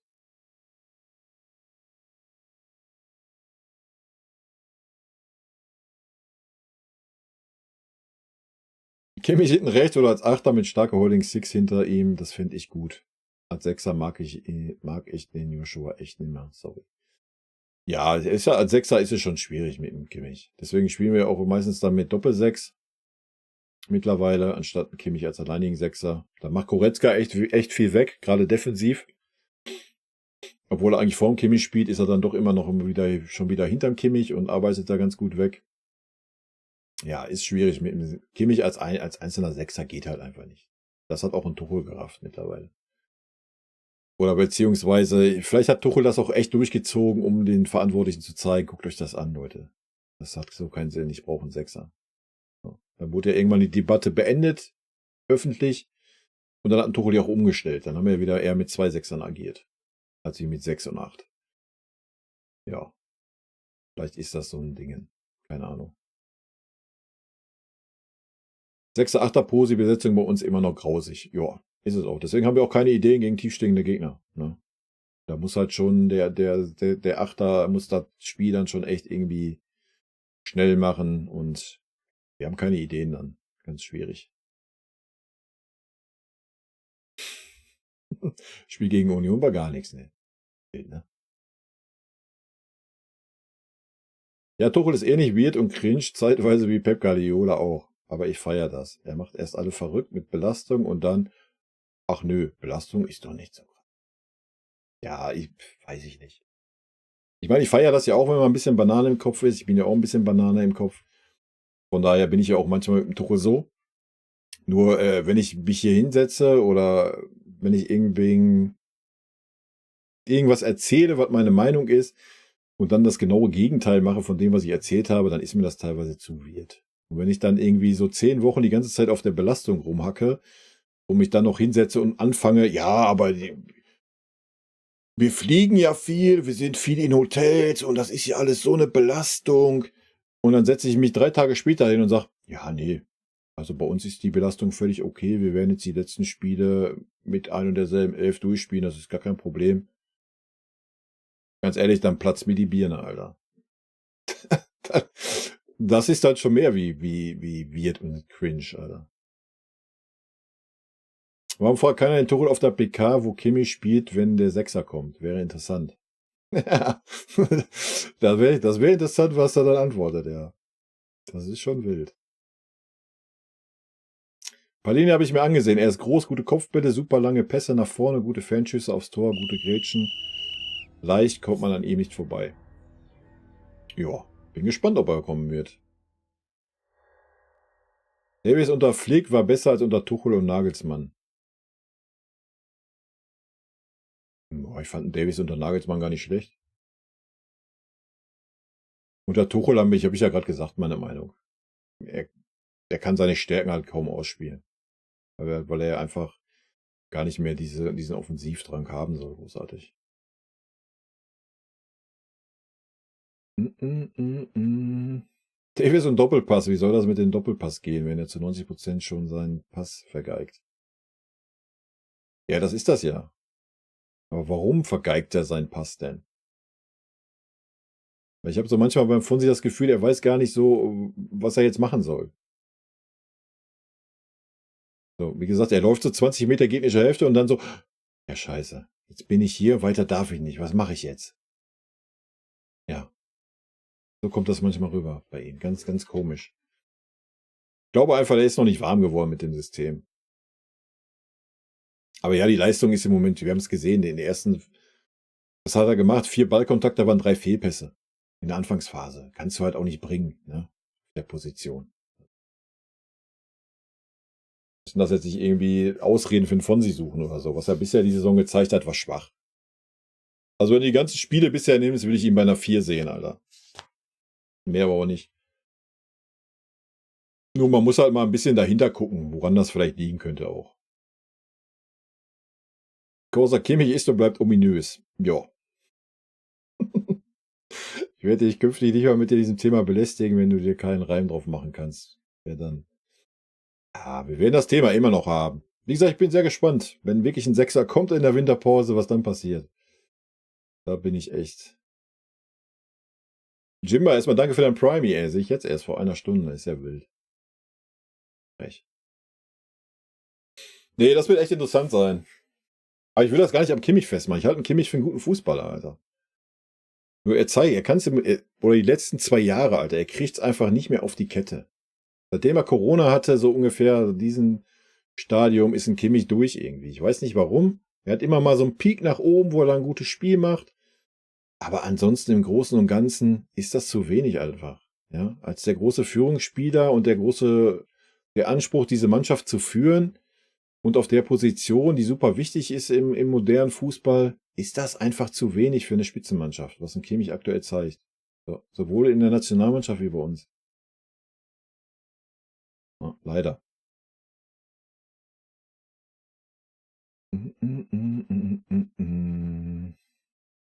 Goretzka kann auch IV spielen. Jo, hat er gezeigt, dass er das kann. Frage ist ja, ob er das will. Also ich würde ihn da auch sehen. Wenn er da Bock drauf hätte, ihn darauf umzuschulen. Also er hat die Körperlichkeit hat er dafür, hat den Speed dafür, hat einen guten Kopfball. Ja, und er hat dann auch so den Lucio-Drang, was ein Opa manchmal auch hat. Ja, er kann dann auch mal einen guten Ball spielen. Also er könnte ein richtig guter Innenverteidiger noch werden, aber ich glaube halt, dass er sich selber nicht da sieht. Weil auch da man so ein bisschen ihm seine Stärke nimmt, ne? Oder eine seiner Stärken. Ist halt das, den Ball zu treiben und dann auch in den 16er reinzugehen. Keine Ahnung. Wäre halt ein super offensiver Innenverteidiger. Wenn du dann aber eine Holding Six hast, der sich dann vielleicht fallen lässt auf die Innenverteidigerposition, wenn der Innenverteidiger mal nach vorne geht und so weiter, könnte das natürlich eine Option sein, aber ich glaube nicht, dass Tuchel das so sieht. Mm, mm, mm, mm, mm.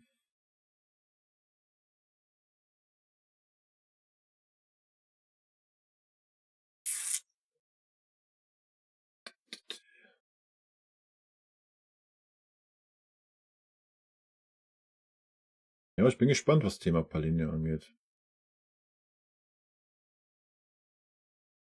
Dieses Jahr holen wir Frimpong, das ist Pflicht bei der Ausstiegsklausel. Ja, bei uns wären so viele Transfers in den letzten Jahren Pflicht gewesen. Die haben wir alle nicht getan, weil unsere super etablierten Spieler einfach super etabliert und gesetzt sind.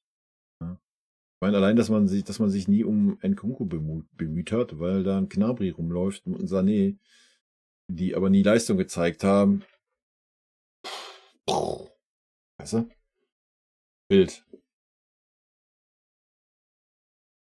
Gnabry sieht doch sogar dick aus, oder? Ja, was heißt dick? Aber einen dicken Hintern hat er. Ähnlich wie meine Hintern. Nur er hat weniger Bauch wie ich. Von daher sieht er sportlicher aus. Nee, keine Ahnung. Weiß ich nicht. Er sieht für mich auch nicht fit aus, Gnabry irgendwie. Du isst zur Zeit viel zu viel Schokolade? Ja, schlimm im Dezember, ne? Frech. Will immer nur ein bisschen, esst dann die ganze Tafel. Ei. Wild. Müssen wir wieder Liegestütze für die Community einführen, oder was? Kriegen wir hin. Im Januar dann. Die guten Vorsätze. Fit mit und durch die Community. Ach, herrlich.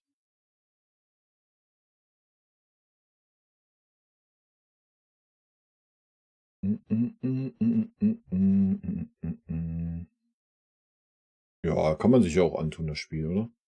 Leverkusen gegen Dortmund kann man doch mal gucken.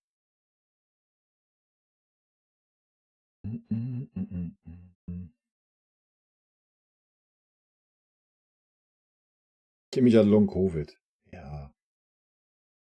Ja, aber es wäre auch keine Ausrede. Da muss man halt mal kürzer treten und muss mal anderen den Vorrang geben.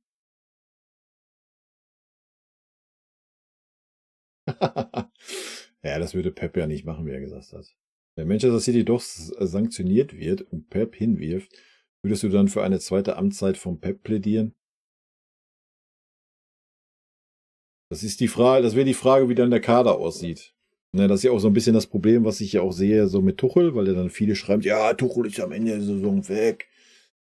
So, wenn du dich jetzt auf den Tuchel hast du ja jetzt schon angefangen, hast dich auf den Tuchel eingelassen und lässt dich jetzt nochmal auf den Tuchel ein in der nächsten Transferperiode. Planst dann die Transferperiode für den Sommer schon, weil wir werden mit Sicherheit nicht nochmal so fahrlässig sein und sagen, ja, wir gucken mal, was dann so geht. Dann schmeißt du den Tuchel raus im schlimmsten Fall und willst dann Pep holen. Ja, Pep und Tuchel haben vielleicht noch ein bisschen Gemeinsamkeiten, ja. Keine Ahnung, du müsstest ja dann wieder die Mannschaft umbauen. Das finde ich immer so ein bisschen schwierig, weißt du? Aber klar könnte ich mir Pep bei uns noch mal vorstellen. Auf jeden Fall. Also, Pep ist 'n super Trainer. Aber ich glaube nicht, dass es passieren wird.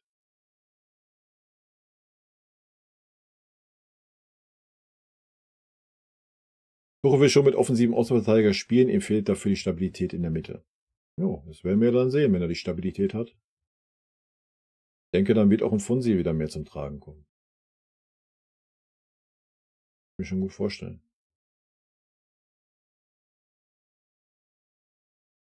Hm, hm, hm, hm, hm.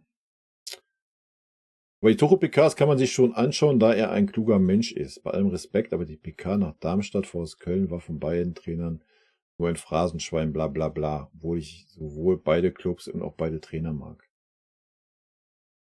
Ja, das stimmt schon. Aber ja, ich finde, so 'n großer Teil, ist ja auch immer gut von Tuchel. Mag 'n Tuchel auch, ja? Auch so als Mensch mag ich ihn. Auch so seinen Anführungsstrichen, seinen Sarkasmus so 'n bisschen. Was ich halt nicht mag, ist dieses 5 Minuten drum herum schiffen, Müller in den Himmel loben und Müller auf der Bank landen lassen, weißt du? Das ist wie das, da mach wie's Pep gemacht hat. Ja, der Spieler ist top, top, top. Dreimal top, dann wusstest du Bescheid, alles klar, der Spieler, spielt nicht mehr unter Pep. Alles gut, weißt du? Dann macht da nicht so 'n Wirbel drum. Dann sagst du das zwar nicht direkt, aber dreimal top reicht, dann wissen wir alle Bescheid. Hat sich ausgemüllert und gut. Ja, oder auch auf 'n Tell bezogen, auf egal auf wen bezogen jetzt. Hat nichts mit Müller zu tun. Aber das verstehe ich immer nicht, weißt du? Dass er sich nicht da hinsetzt und sagt: „Ja, alles klar, der spielt noch die zweite Geige." Logisch, kann man auch verstehen, ja, jetzt auf Müller bezogen. Aber auf 'n Tell bezogen oder auf anderen Spielern bezogen, da so 'n Wirbel zu machen, verstehe ich ja nicht. Und nochmal dann irgendwie 3 Monate die Belastung anzusprechen und sagen: „Boah, wir haben so 'n kleinen Kader, alles ist scheiße, die Spieler können nicht mehr, wir sind ja fast nur noch im Rollstuhl unterwegs gewesen. Wir konnten ja gar nicht mehr stehen gefühlt", wie er erzählt hat. Und dann 3 Tage später: „Ne, ne, das ist das Feedback, was ich von den Nationaltrainern habe. Bei uns ist alles gut. Wir stecken das weg. Wir spielen die letzten 5 Spiele jetzt mit der gleichen Elf durch. Ist gar kein Problem." Und dann fragst du dich: „Alter, was hat er denn jetzt die letzten 3 Monate erzählt?" Weißt du? Und das ist dann für mich too much. Das ist dann zu viel, ey. Was hat der Kimmich eigentlich damals so viel anders gemacht? Ich kann mich irgendwie kaum noch dran erinnern. Ich weiß nur, dass er gut war, kann mich noch an seinen super Torlupfer gegen BVB erinnern. Na, du hast ja guck mal, du hast ja jetzt auch lass mich überlegen, ich glaube 3 gute Spiele gesehen von Kimmich. Lass mich überlegen, ich weiß nicht genau welches. War's Mainz, wo er stark war? Also, man sieht, dass Kimmich das auch immer noch kann. Wie gesagt, er zeigt's ja auch ab und wann bei uns, ja? Aber das ist nur noch so wenig, ja? Der Rest ist nur noch Mittelmaß oder schlecht. Allein so das Verhalten in der Defensive mit diesem Fallenlassen am eigenen 16-Meter-Raum, ja? Oder dann, wenn er dann angespielt wird, er bietet sich an, wird angespielt und dann will er versuchen, den Zampano zu machen, was er halt nun mal einfach nicht kann. Ja, spielt den Ball halt einfach auf den Innenverteidiger nach außen oder will zum Torwart zurück, alles ist gut. So solche Geschichten halt, ja. Ich weiß nicht, vielleicht macht er sich zu viel Druck oder keine Ahnung. Ich bin nicht in Kimmichs Kopf drinne, weißt du? Nochmal, der Kimmich hat alle Anlagen. Er kann auch alles. Er kann auch das Spiel schnell machen. Das war, glaube ich, war's Mainz, ich weiß es nicht mehr. Wo er super Spiel gemacht hat. Da war nicht ein Rückpass oder ein Querpass von Kimmich. Da war immer der Ball immer nach vorne gesucht. So, und dann hast du diese Spiele, ähm, wo du mal dich freuen musst, wenn er mal einen Chipball spielt. Ansonsten siehst du nur Querbälle und nach hinten, ja?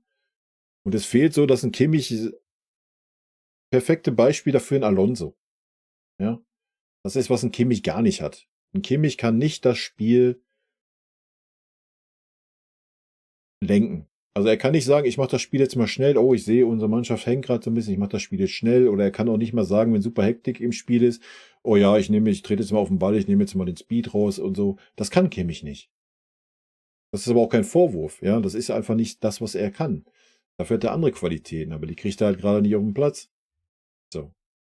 Oder sehr selten auf dem Platz. Und dann ist das große Problem, wenn du einen Gegner hast, der den Kimmich in Manndeckung nimmt oder ihn anläuft, dann ist ein Kimmich tot. Dann ist das, als spielst du mit 10 Mann. Ne? So, das ist die andere Geschichte.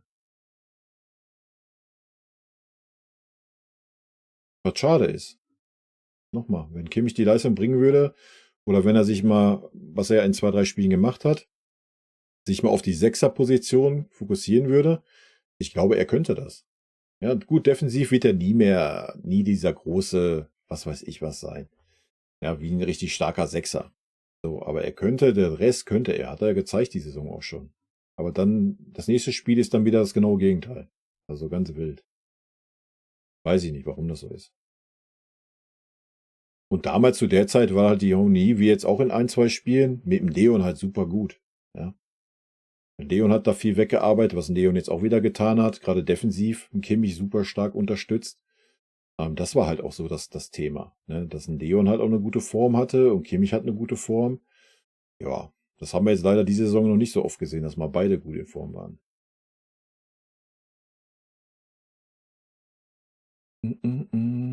Ja, ja, genau. Wir haben extra so gespielt, weil wir hassen Galatasaray und wollen nicht, dass sie weiterkommen.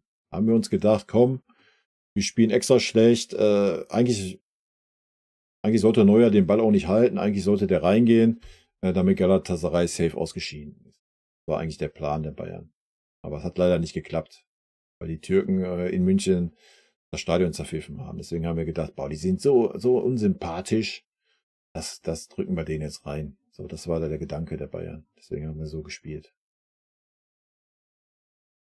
Wie jetzt? Ah. Ich nehme an, Bayern wird versuchen, Wirtz nächste Saison zu bekommen, dann hätte Müller noch ein Problem. Ja, das Thema Müller haben wir ja durch. Das ist ja durch. Haben wir uns ein Bellingham durch die Lappen gehen? Ja, klar haben wir das. Warum haben wir das? Weil Kimmich und Goretzka da sind und Kimmich und Goretzka immer gesetzt sind. Aber das war so dumm. Klar hast du den durch die Lappen gehen lassen.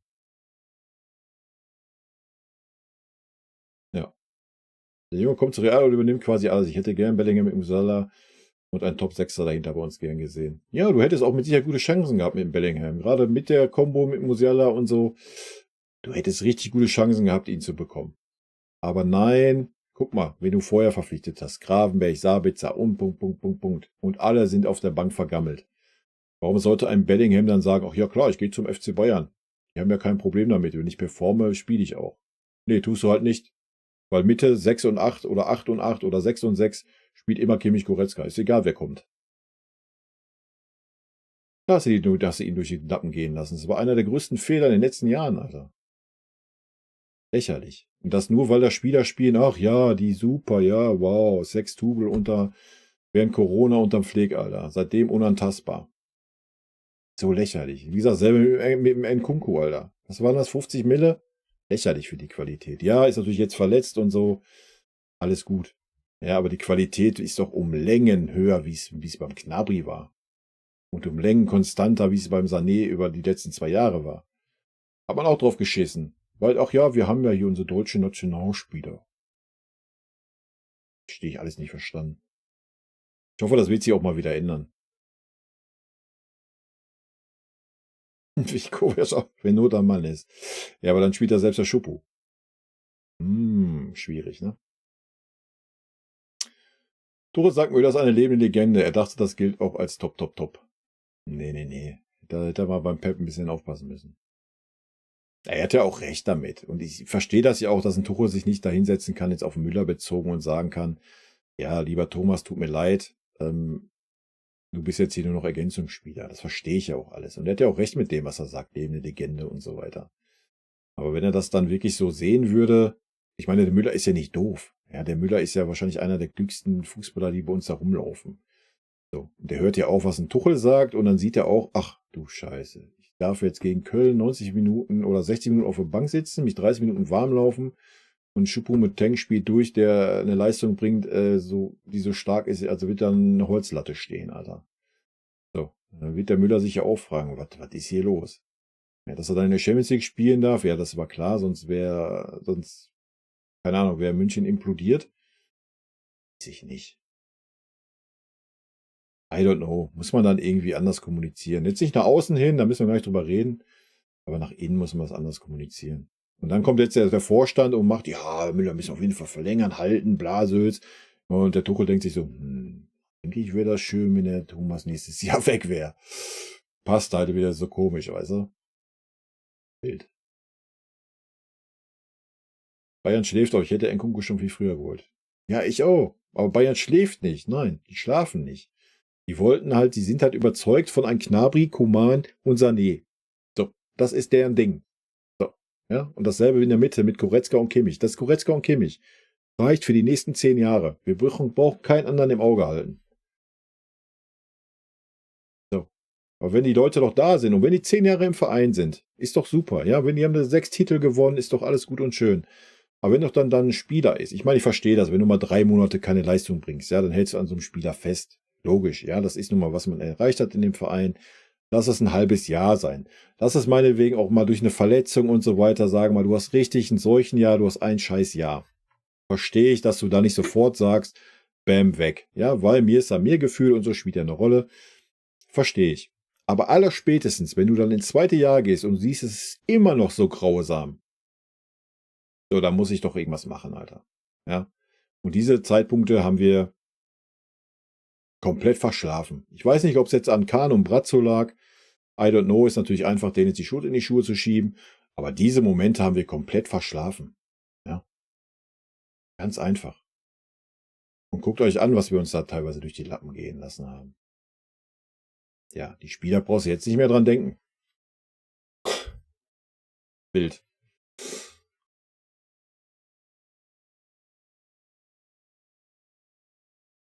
Da wäre er noch billiger gewesen. Ja, Xhaka ist doch dasselbe. Du kannst ja keinen Granit Xhaka verpflichten, der nicht spielt. Der ist doch nicht doof.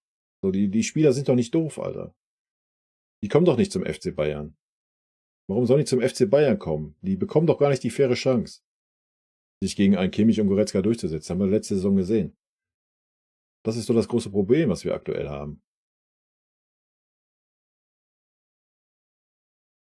Nee, Kimmich kann auch kein Spiel lesen, da bin ich bei dir. Das ist so das große Defizit. Er ist super ehrgeizig und so, ist auch alles gut. Aber so diese Cleverness, so die fehlt ihm einfach. Ja, das Bild halt.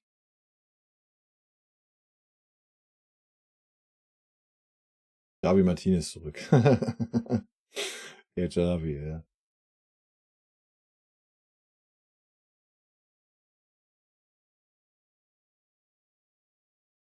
Davis ist auch nach seiner Herzmuskelentzündung nicht mehr so zu. Ja, Davis ist super jung noch, ne? Das vergessen wir immer alle. Das hat der Tuchel ja auch mal angesprochen in der PK. Hat er auch vollkommen recht. Davis ist 21 oder was? 21. Ja, da hast du einfach noch diese Leistungsschwankung. Du bist keine 25, 26, 27, wo du so dein Niveau hast und immer so ein gutes Grundniveau hast. Der ist noch super jung, der Junge. Ist klar, dass der noch Leistungsschwankungen hat. Darf man halt alles immer nicht vergessen. Ne? Und klar, so eine Sachen spielen da wahrscheinlich auch noch mit rein. Ja, Bellingham ist ein 6er im Lotto für Bayern gewesen. Ja, wäre er gewesen, ja. Aber hat man, wie gesagt, weil man den Etablierten nicht auf die Füße treten will, wie man ja jetzt immer noch sieht, hat man sich diese ganzen Spieler halt einfach durch die Lappen gehen lassen. Schade halt.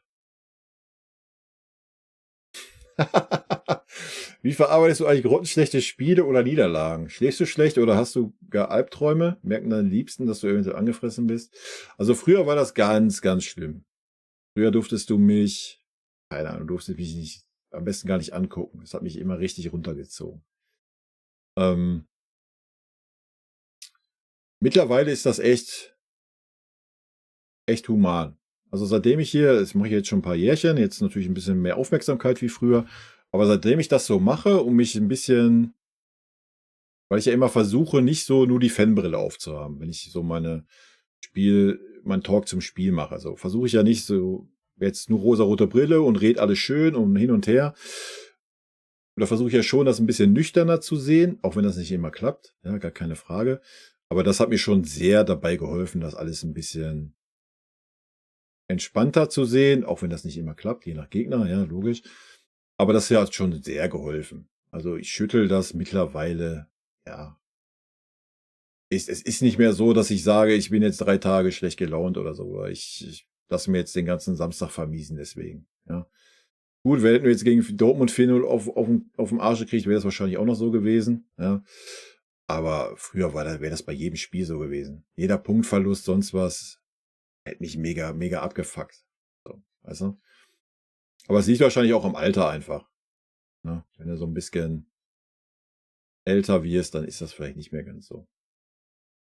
Ne, also ich würde behaupten, mittlerweile, geht das. Ja, ich träume auch manchmal immer noch dummen Scheiß vom FC Bayern. Das ist da brauchen wir nicht drüber reden. Da darfst du auch gar nicht erzählen, sowas eigentlich. Aber dass ich schlecht schlafe oder sowas, ne, eigentlich nicht. Nur wenn's so die ganz heißen Duelle sind wie gegen Dortmund oder so was, wo halt viel einfach aus meinem Wohnort heraus und meine Jugend heraus, so mit Dortmund und Schalke bin ich halt aufgewachsen. Habe früher noch auf die Fresse gekriegt, seelisch gesehen, ja, wo wir nicht so gute Jahre hatten, wenn du im Pott aufwächst. Da ist das noch ein bisschen extremer.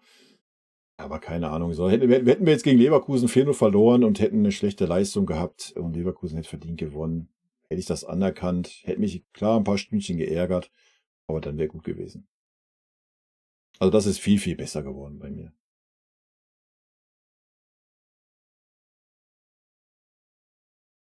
Beim Elternabend habe ich erfahren, dass meine liebste Kita-Betreuerin Kloppo-Fan ist. Am nächsten Tag frage ich meinen Kleinen, was sagen wir über die Schwatzkes? Die Gegelei Gelle? Sie musste auch lachen, wir sind Friends. Sie ist auch mehr Liverpool-Fan. Ah, ja, sehr gut. Torreira ist auch ein guter Sechser von Galatasaray. Aber jetzt kann ich nichts zu sagen. Habe ich gar nicht so auf dem Schirm gehabt. Galatasaray hat auf jeden Fall mannschaftlich sehr stark gespielt gegen uns.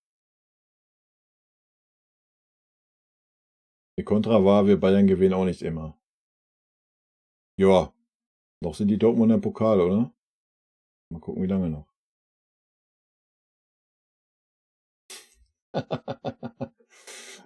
Ja, ist die richtige Erziehung. Bin gespannt, ob Wirtz seinen Weg nach München findet. Bin ich auch gespannt. Ich würde das auch noch nicht als so safe sehen, ne? Das war ja damals beim Harvards auch so, ja, der Harvards wird verpflichtet, der ist schon safe. Dann und dann kommt er zum FC Bayern, ist dasselbe Gelaber wie jetzt beim Wirtz. Also keine Ahnung, weiß ich nicht. Haben wir auch unbedingt so die Personalnot da auf dieser Posi, die der Wirtz spielt? Weiß ich auch nicht. Ist er ein Guten, kannst du ihn gebrauchen? Natürlich, definitiv. Ja, aber er ist halt auch kein Schnäppchen. Mit so 120 Millionen nach Leverkusen überweisen, weiß ich auch nicht. Mal abwarten.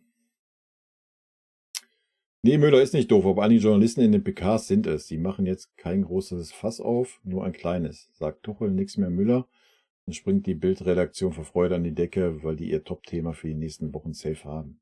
Ja, das ist klar. Also locker 90% der Journalisten, die da sitzen, die warten nur auf irgendeinen so ein Dummschiss-Gedöns da.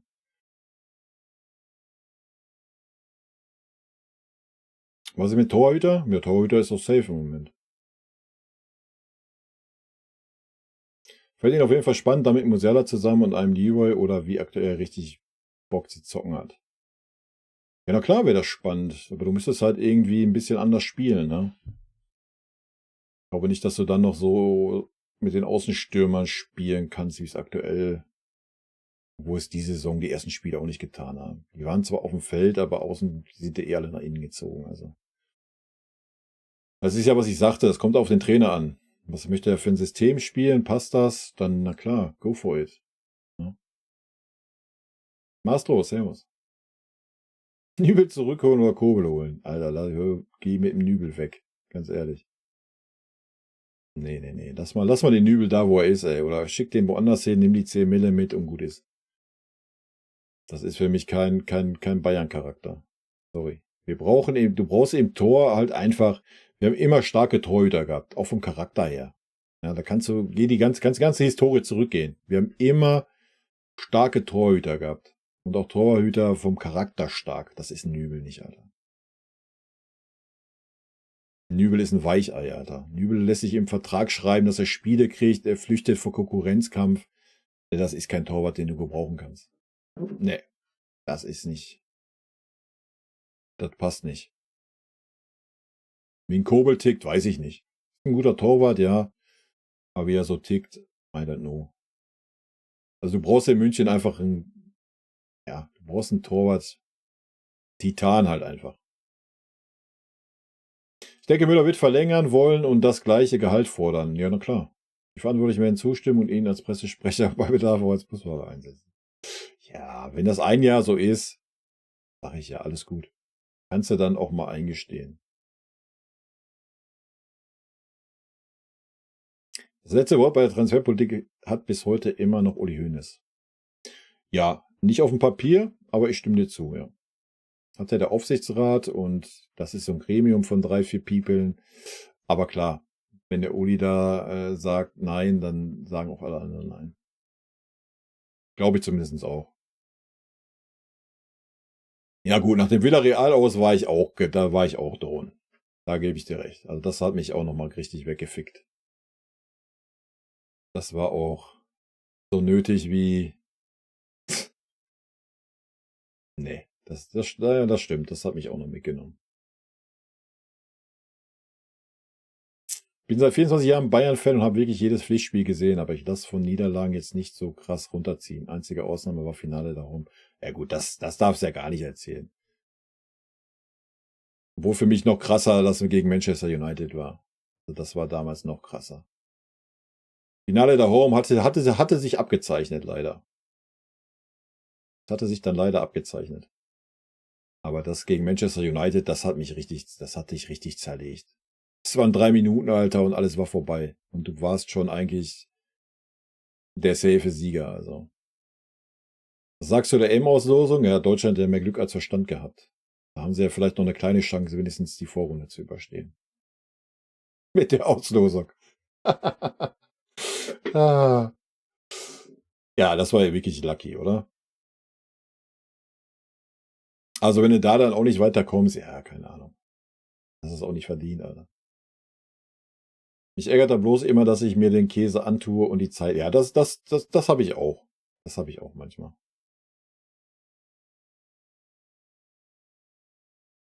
Nein, Wirtz kommt meines Erachtens ziemlich. Der ist besser als Havertz. Ja, das ist ja wohl ein anderer Spielertyp.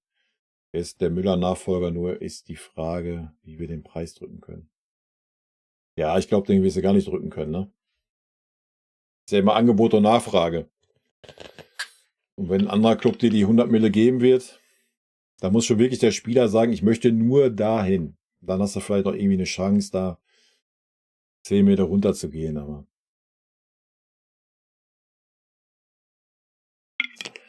Und darfst du die eigentlich nicht durch die Lappen gehen lassen. Punkt. Ne? Da müssen wir nicht drüber reden. Aber du musst dann halt das Spielsystem auch für ihn haben, ne? Wenn du Musiala auch noch da hast, musst du halt das System dafür auch spielen wollen. Das ist so das Ding. Aber ansonsten, ja, mein Gott, Harry Kane hat jetzt auch 100 Mille gekostet, Alter. So. Wenn du dann einen Wirtz nimmst, der dann 5, 6, 7, keine Ahnung, vielleicht wird er bei uns glücklich, ist 10 Jahre da, also worüber reden wir? Ne? Ist halt einfach im heutigen Fußball so. Lieber Kai, vielen lieben Dank für deine ehrliche Antwort. Darüber zu reden ist vermutlich eine Form der Therapie. So gerne ich dir zuhöre, hoffe ich doch, dass sich dein Redebedarf nicht erhöht. Nee, warte, den verstehe ich nicht ganz. Erstmal stimme ich dir zu, ja. Wenn ich das halt dann so rauslasse, dann ist das auf jeden Fall schon besser. Ne? Das hat auf jeden Fall was dazu beigetragen. So gerne ich dir zuhöre, hoffe ich doch, dass sich dein Redebedarf nicht erhöht. Ja, wenn sich mein Redebedarf erhöht, dann quatsche ich euch halt 10 Minuten länger an Content ans Ohr auf YouTube. Entweder guckt ihr das dann oder nicht. Aber halten kann er gut schon, der Nübel. Ja, der Nübel ist ja auch ein guter Torwart gewesen auf Schalke und so. Möchte ich ihm gar nicht absprechen, aber wie gesagt, für mich hat er nicht das Format, beim FC Bayern als Nummer 1 zu sein.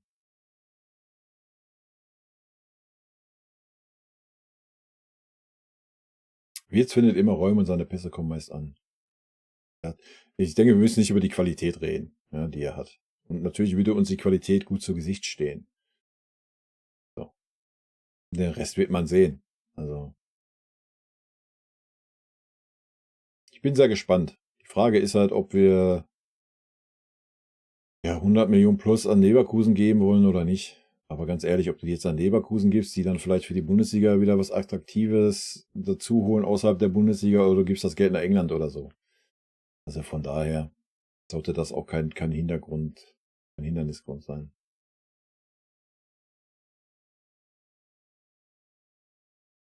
Nübel will halt Fußball spielen. Gegen Neuer gibt's keinen Konkurrenzkampf. Lass uns ehrlich sein.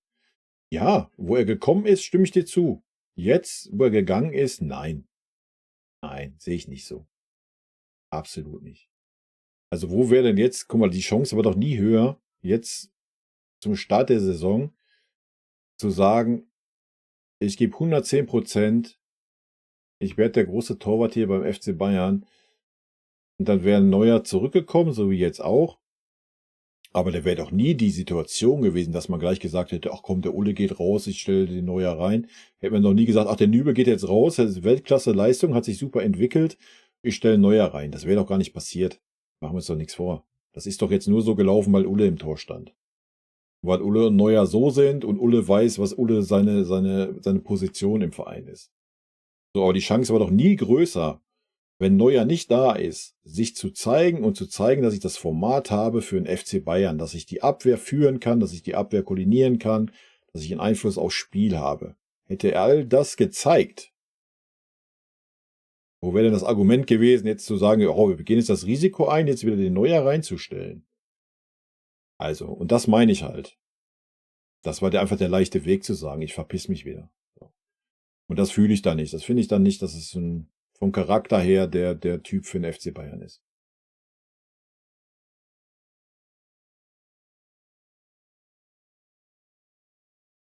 Ja, Gnabry ist, ach, fang nicht mit dem Thema Gnabry an, Alter. Weiß nicht, wie lange du mich schon guckst auf YouTube, kannst du gerne mal ältere Videos angucken. Also, bin Gnabry-Bäscher. Nein, Gnabry hat die letzten Jahre einfach super, genau wie Sané auch. Ja, er hat mal 3, 4 gute Spiele, dann hat er wieder 5, 6 super schlechte, dann hat er wieder 3, 4 gute. So, und jetzt, dieses Jahr haben wir noch kein Gutes gesehen. Ja, jetzt spielen die anderen gut, die vor ihm sind. Das wird er so schnell auch nicht wieder reinkommen, denke ich. Ja, Gnabry ist halt, wie gesagt, der wird von Jahr zu Jahr schwächer. Leider. Die Persönlichkeit habe ich nicht so verfolgt. Ich bin ja zum FC Bayern gekommen durch Tuchel, habe vorher Chelsea supportet, als Thomas dort war. Ah, okay, cool. Südkurve München 72 Pullover. Ja, aber Eigenkreation. Mm -mm -mm. Dann hast du ja bald wieder weg. Briggs. Ah. Ja, ist auch okay, dass man Fanboy vom Trainer ist. Finde ich völlig legitim. Ey.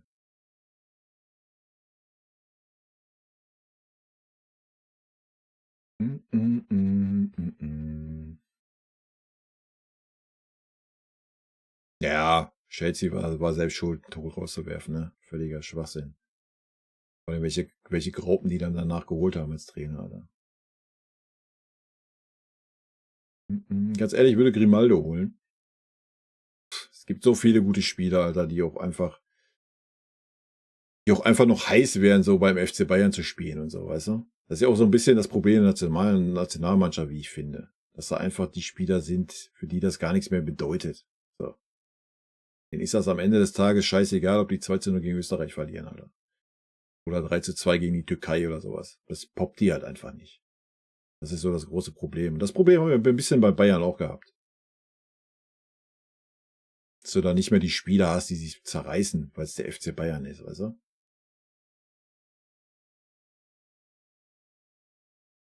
Mm, mm, mm. Wie jetzt Musiala gibt es nur ein System, was ich geil finde. Dreierkette und totaler Ballbesitz-Fußball à la Pep. Ja, wenn's nicht Ballbesitz nur quer und nach hinten ist, fühle ich das. Gar kein Problem.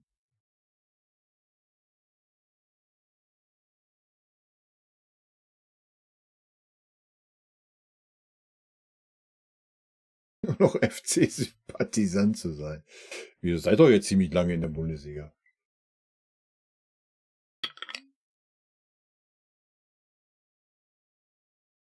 Auf jeden Fall wird so ein Müller-Vertrag nicht verlängern, verdient 20 Millionen und spielt nicht bei aller Liebe.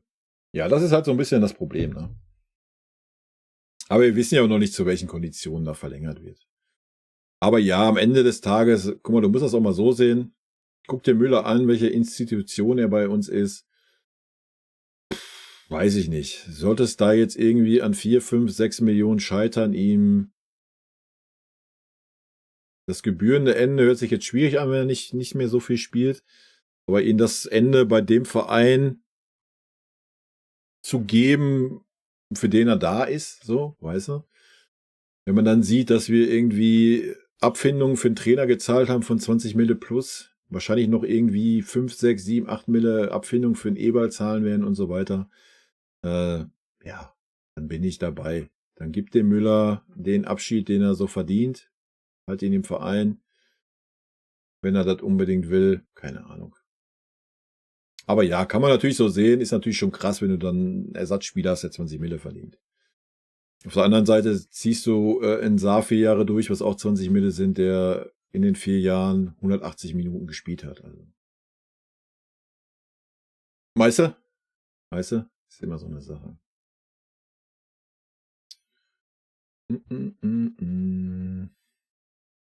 Ja, eben, das sehe ich halt auch so. Ne?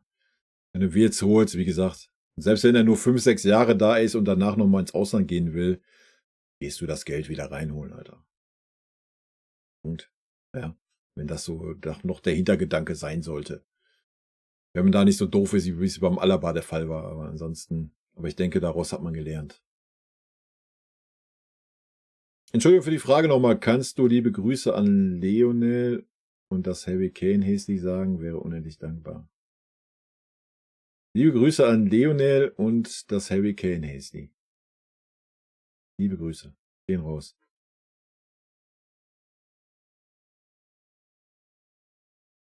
Ja. Kuman ist jetzt halt auch nicht ganz auf der Höhe, aber es wird wieder. Weiß ich nicht. Hat jetzt ein schlechtes Spiel gemacht, ja, stimme ich dir zu. Weil davor hat er auch 3, 4 gute Spiele gemacht, wo er immer ein Tor gemacht hat.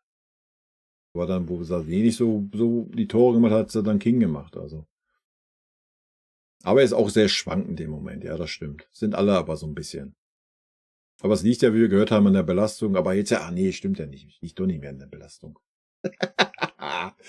Ach, herrlich. Knabri-Becher sind mir die allerliebsten. Nein, ich bäsche ja keinen. Ich sag halt immer nur knallhart die Meinung. Und wenn der Knabri halt 30 Spiele in der Saison knallhart scheiße spielt, dasselbe wie mit dem Kimmich. So, alle sagen immer, ich bin der Kimmich-Bäscher. Wenn du dir anguckst, ich habe letzte Kommentar gehabt, ich bewerte den Kimmich noch zu gut. So, die 3 Spiele, die er gut gespielt hat, hat er von mir auch jeweils, ich glaube, sogar einmal eine 1 gekriegt. Ich weiß gar nicht mehr, ansonsten aber immer eine Note 2 und ich habe ihn gelobt, also. Das haben die Spieler immer selber in der Hand. Ne? Aber ja, so ein Gnabry war halt seiner Vertragsverlängerung da, das war der größte Witz, Alter. Und das Ding ist, ich hatte ja so die Hoffnung damals, wo das Thema da war, ja komm, wir verlängern mit Gnabry, war ja Arsenal dran und so, die wollten ihn ja wieder zurückholen. Und da sie mir ja komm, verlängerst du mit ihm, vielleicht macht er noch ein Jahr und dann verkaufst du ihn und kriegst noch ein bisschen Geld zurück. So, und was passiert jetzt? Der ist verlängert und seitdem zieht er sich 17 Mille im Jahr rein und wahrscheinlich, keine Ahnung. Wart mal noch ein Jahr, ich weiß nicht, wann der Vertrag ausläuft und dann kann er ablösefrei gehen. Absolutes Minusgeschäft, Alter.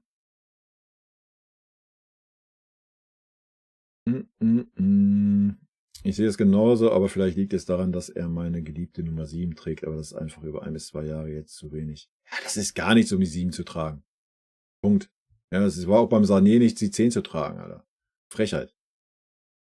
Absolut. Ja. Ich wäre auch dafür so, dass man das so wie im American Football macht, für so richtige Hightech-Super-Idole. Ich meine, es gibt Nummer 1 bis 99, sollte man dann auch bestimmte Nummern sperren, Alter. Ja, vielleicht ist das dann auch für die Spieler einfach auch so ein Ding, weißt du? Das ist ja auch so belastend, so du trittst in die Fußstapfen von Ribéry, Alter, von Mehmet Scholl und dann läuft da so ein Gnabry rum, ey, beim besten Willen, Alter. Das ist eine Frechheit, ja?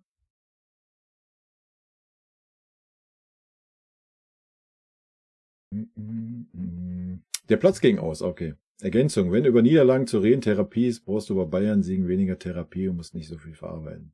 Ja, das Schlimme ist ja, ich verarbeite ja auch immer noch bei Bayern-Siegen das Negative. Weißt du? Deswegen bin ich ja auch so der gehasste Bayern-YouTuber. Weil ich da nicht so die, oh ja, wir haben 1:0 gewonnen, yeah, Party, come on, let's go. Nee, weißt du, dann trete ich ja auch noch rein, dann streue ich ja auch noch Salz auf die Wunde. Also ich muss auch die Siege verarbeiten. Aber natürlich, wenn wir einen richtig guten Sieg haben, dann brauche ich nichts verarbeiten, das ist klar. Ja, genau. Ist halt Schollis und Ribéry's Nummer und damit verbinde ich halt besseren Fußball mit. Ja, bin ich bei dir. Bin ich voll bei dir. Brainstorming, wen würdet ihr noch holen? Ach, ich würde das gar nicht an irgendeinen Namen festmachen. Dafür bin ich auch gar nicht drin in diesem Thema, weißt du? Ich denke, wir haben so einen Christoph Freund da, der auch so ein Auge oder Connections hat für so ein, keine Ahnung. Ich sag jetzt einfach mal aus der dänischen Liga irgendein Rechtsverteidiger, der einfach eine absolute Bombe werden kann. So eine Geschichten, weißt du? So, du musst ja nicht immer, ja, wir gucken jetzt nur nach England, weil Tuchel von England kommt und hast du nicht gesehen. Ich erwarte auch sowas. Ja, da kannst du auch mal so 1, 2 Transfers tätigen in der Winterpause, da zahlst du vielleicht 15 Mille für 2 Spieler. Ja, und ist doch gut. Ja, wir müssen den Kader doch ein bisschen in die Breite kriegen. Aber klar, da musst du natürlich auch einen Coach haben, der das mitträgt. Und natürlich wirst du wahrscheinlich den Palinja kaufen oder wie auch immer ist. Du wirst eh eine Kanone auf der 6 holen, bin ich mir sicher. Aber auf der Innenverteidigung und Rechtsverteidigerposition denke ich nicht, dass wir richtig tief in die Tasche greifen werden. Und ich denke mal, da sollte man auch Vertrauen haben, dass so ein Freund da weiß, was er macht.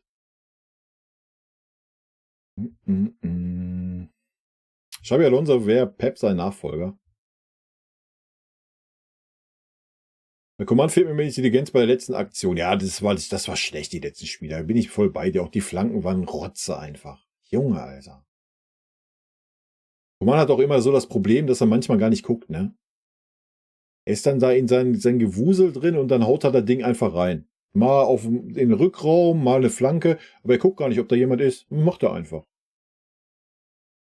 Das ist so ein bisschen, was ein King so ein bisschen abgeht manchmal, ja.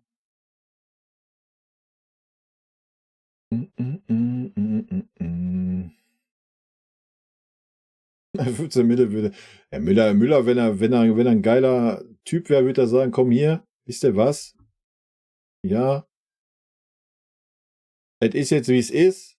Ich mache hier noch so den Teilzeit-Johnny. Ich keine Ahnung, ich möchte später in die Richtung gehen. Und komm hier, gib mir Aufwandsentschädigung, ist gut, Alter. Aber ja, das ist halt Utopie halt im heutigen Fußball.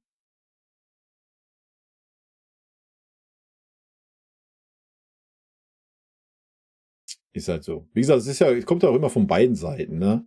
Man sagt ja immer so, ja, man muss dann so den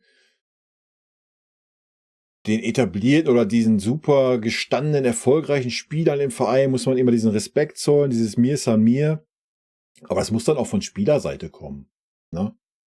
Guck mal, wenn du dann den Müller mal als Beispiel nimmst, unterm Kovac zum Beispiel, oder auch was auch unter Ancelotti, weiß ich gar nicht, wo der Müller dann anfing, ja, dann wechsle ich jetzt halt in der Transferphase den Verein. Weißt du?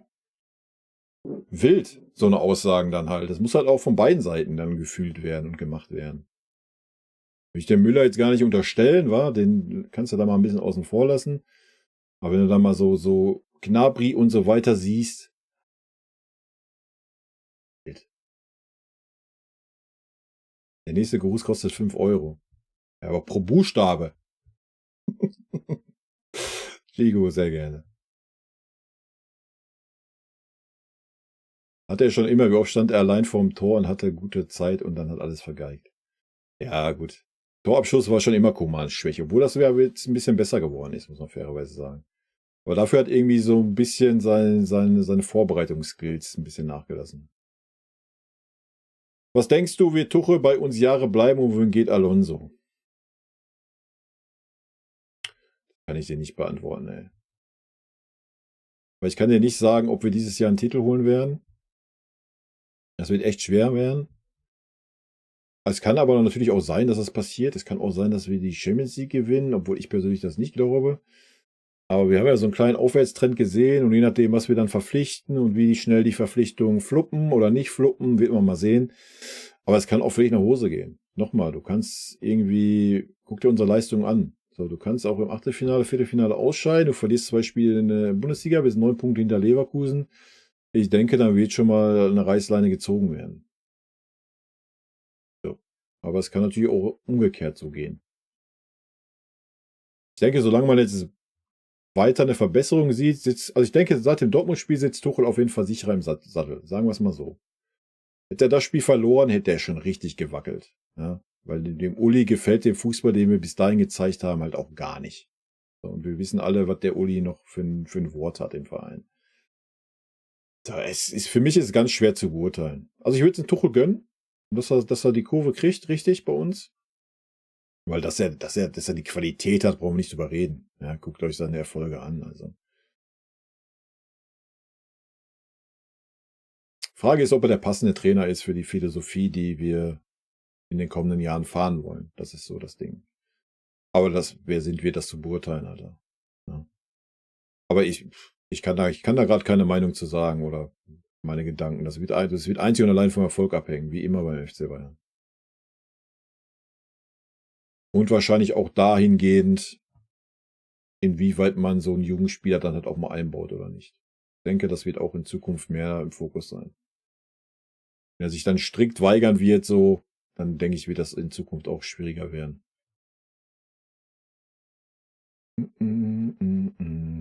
Ja gut, wenn du danach gehst, welche Nummern du sperren lassen wollen würdest, dann könntest du wahrscheinlich schon die ersten 11 sperren mittlerweile, oder? Ich denke, da wirst du in jeder Ära Spieler haben, die das verdient hätten, dass die Nummer nicht mehr vergeben wird. Ist halt schwierig, ne?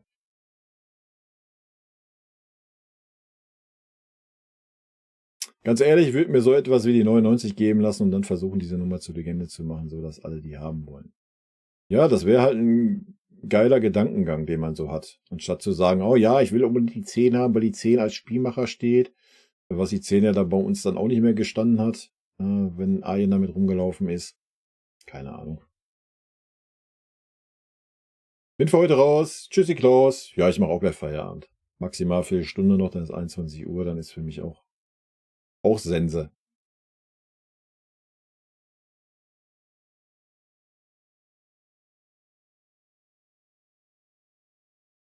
Es tut so weh, morgen und übermorgen nicht dabei zu sein, Mann. Wie gesagt, den Schuh sehe ich ganz klar beim Tuchel, ne? Aber ganz klar. Wenn du einen Harry Kane draußen sitzen hast, musst du ihn halt einfach bringen in der 70. Punkt.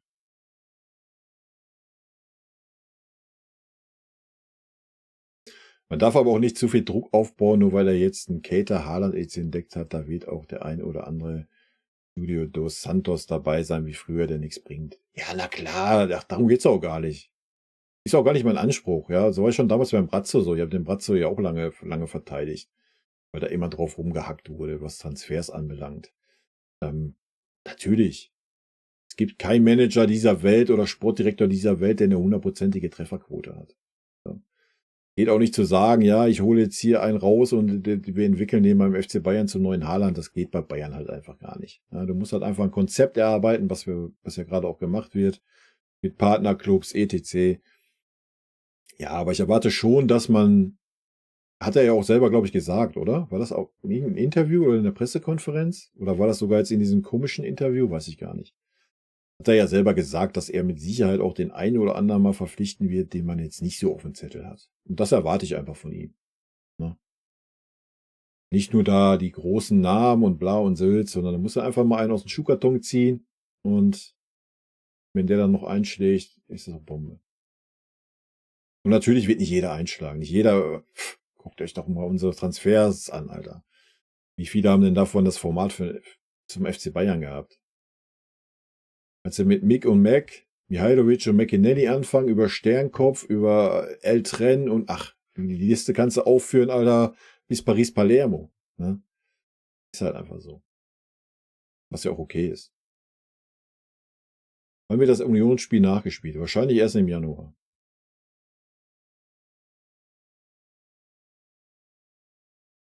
Seht euch mal unser Neuzugang Iran Kunda an. Der könnte echt Hammer sein, beziehungsweise werden. Jo. Da sind wir halt wieder bei dem Thema Entwicklung des Spielers. Ja, eben, guck mal, da siehst du ja direkt die Namen danach. Wie denkst du über Paul Wanner, Ibrahimovic, Vidovic? Werden die noch eine Relevanz im Team haben? Also Paul Wanner ist ja noch super jung, ja. Und der spielt ja gerade, habe ich ja jetzt am Wochenende ein bisschen geguckt gehabt, beim Essen, 2. Liga, bei Elversberg. Ja, das ist halt das. Die Jungs müssen sich halt entwickeln.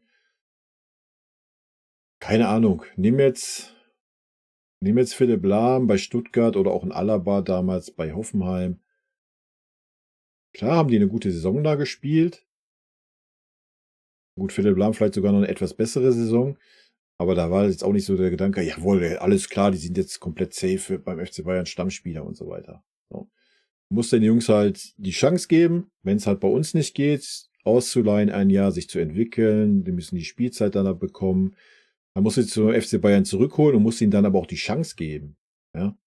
Da musst du ihnen wirklich mal die Chance geben, eine realistische Chance.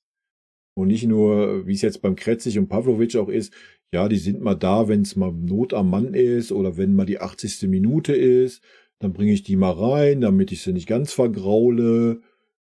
So, du musst den Jungs dann einfach eine realistische Chance bieten. Ne?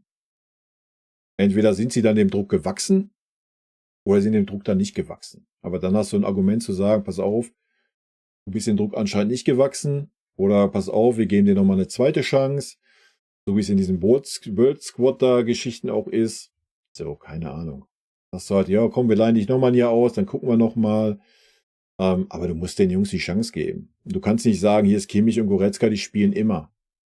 Oder hier ist Leroy Sané und Kingsley Coman, die spielen immer. Egal wie gut der Mann dahinter ist. So, das ist ja das Problem, was wir haben. Und was wir seit Jahren haben. Deswegen haben wir auch Transfers wie Nkunku, Bellingham, wie wir vorhin schon gesagt haben, einfach nicht. Was heißt verschlafen? Wir haben mit Sicherheit gesehen, was die Qualität da ist. Wir haben aber nicht die Eier gehabt, diese Spieler zu verpflichten und den anderen vor die Nase zu setzen. So, dann haben wir lieber einen Sabitzer geholt, weil Nagelsmann den unbedingt haben wollte. Und selbst da haben wir dann nicht die Eier gehabt, den beiden Spielern vor die Nase zu setzen. Das ist das große Problem, was wir haben. Und du kannst nicht in der zweiten Mannschaft, die in der 4. Liga spielt, irgendwelche Talente dann super weiterentwickeln. Da müssen wir uns auch nichts vormachen. So, schön wäre halt, so jetzt aus Fansicht, Alter, nimm dir den VfL Bochum, ja, sag, hier kriegt pro Jahr 3 Talente von uns, die Qualität haben für die Bundesliga, ihr lasst die spielen, ihr entwickelt die. Ja, so eine Geschichte. Aber es ist wahrscheinlich im heutigen Fußball nicht umsetzbar, ich weiß es nicht. I don't know. Aber ja, da muss irgendeine neue Strategie her. Und ja, die Spieler haben selber in der Hand. Ich denke, Ibrahimovic hat gezeigt, was er an Qualität hat. Ja. So. Und Paul Wanner auch. Und Paul Wanner wurde bei uns in den Himmel gelobt und wurde dann einfach auf der Bank versauert gelassen. Er hat gar keine Chancen bekommen. Dasselbe mit Ibrahimovic. So. Und dasselbe ist jetzt mit dem Kretzig und mit dem Pavlovic. Pavlovic hatte jetzt das Glück, dass ein Kimmich gesperrt war. Jo, da hat er mal ein bisschen Minuten gekriegt. So, der war in der Vorrunde bärenstark. In der Vorrunde, in der Vorbereitung bärenstark. Ja, super ballsicher in dem jungen Alter. Kretzig auch. Ja, und du siehst ja, was sie für Chancen kriegen. So, ist halt schwierig dann. Weiß ich nicht, welche Strategie man da fahren soll. Ist halt beim FC Bayern halt schwierig, weil immer der Erfolg an erster Stelle steht. Und wenn du dann noch einen Trainer hast, der, keine Ahnung, halt nicht so die Eier dazu hat, sag ich mal, der dann lieber sieht, yo, ich muss hier Erfolg haben, ich setze auf die Etablierten, weil die das alles schon kennen, weil die resistent sind, auch wenn die nicht die gute Leistung bringen, ziehe ich die lieber mit durch, weil ich die Hoffnung habe, dass sie dann in 3, 4 Wochen trotzdem wieder diese Leistungsexplosion haben. Ja, dann ist das so. Und dann wird es halt schwierig für diese jungen Spieler. Wie sollen die sich entwickeln, Alter? Da durch Training wirst du ein bisschen was mitnehmen, wenn du mit so starken Spielern trainierst, gar keine Frage. Aber am Ende des Tages kannst du dich nur weiterentwickeln, wenn du spielst, wenn du den Druck auch hast, dass du gut spielen musst, dass du liefern musst. Hast du ja im Training nicht. So, und da gilt es halt, irgendeine Lösung zu finden für die kommenden Jahre. Ne? Weil guckt euch an, U17 Weltmeister, so 4 Bayern-Spieler dabei. Es ist nicht so, dass wir keine Talente haben bei uns am Campus. Ne?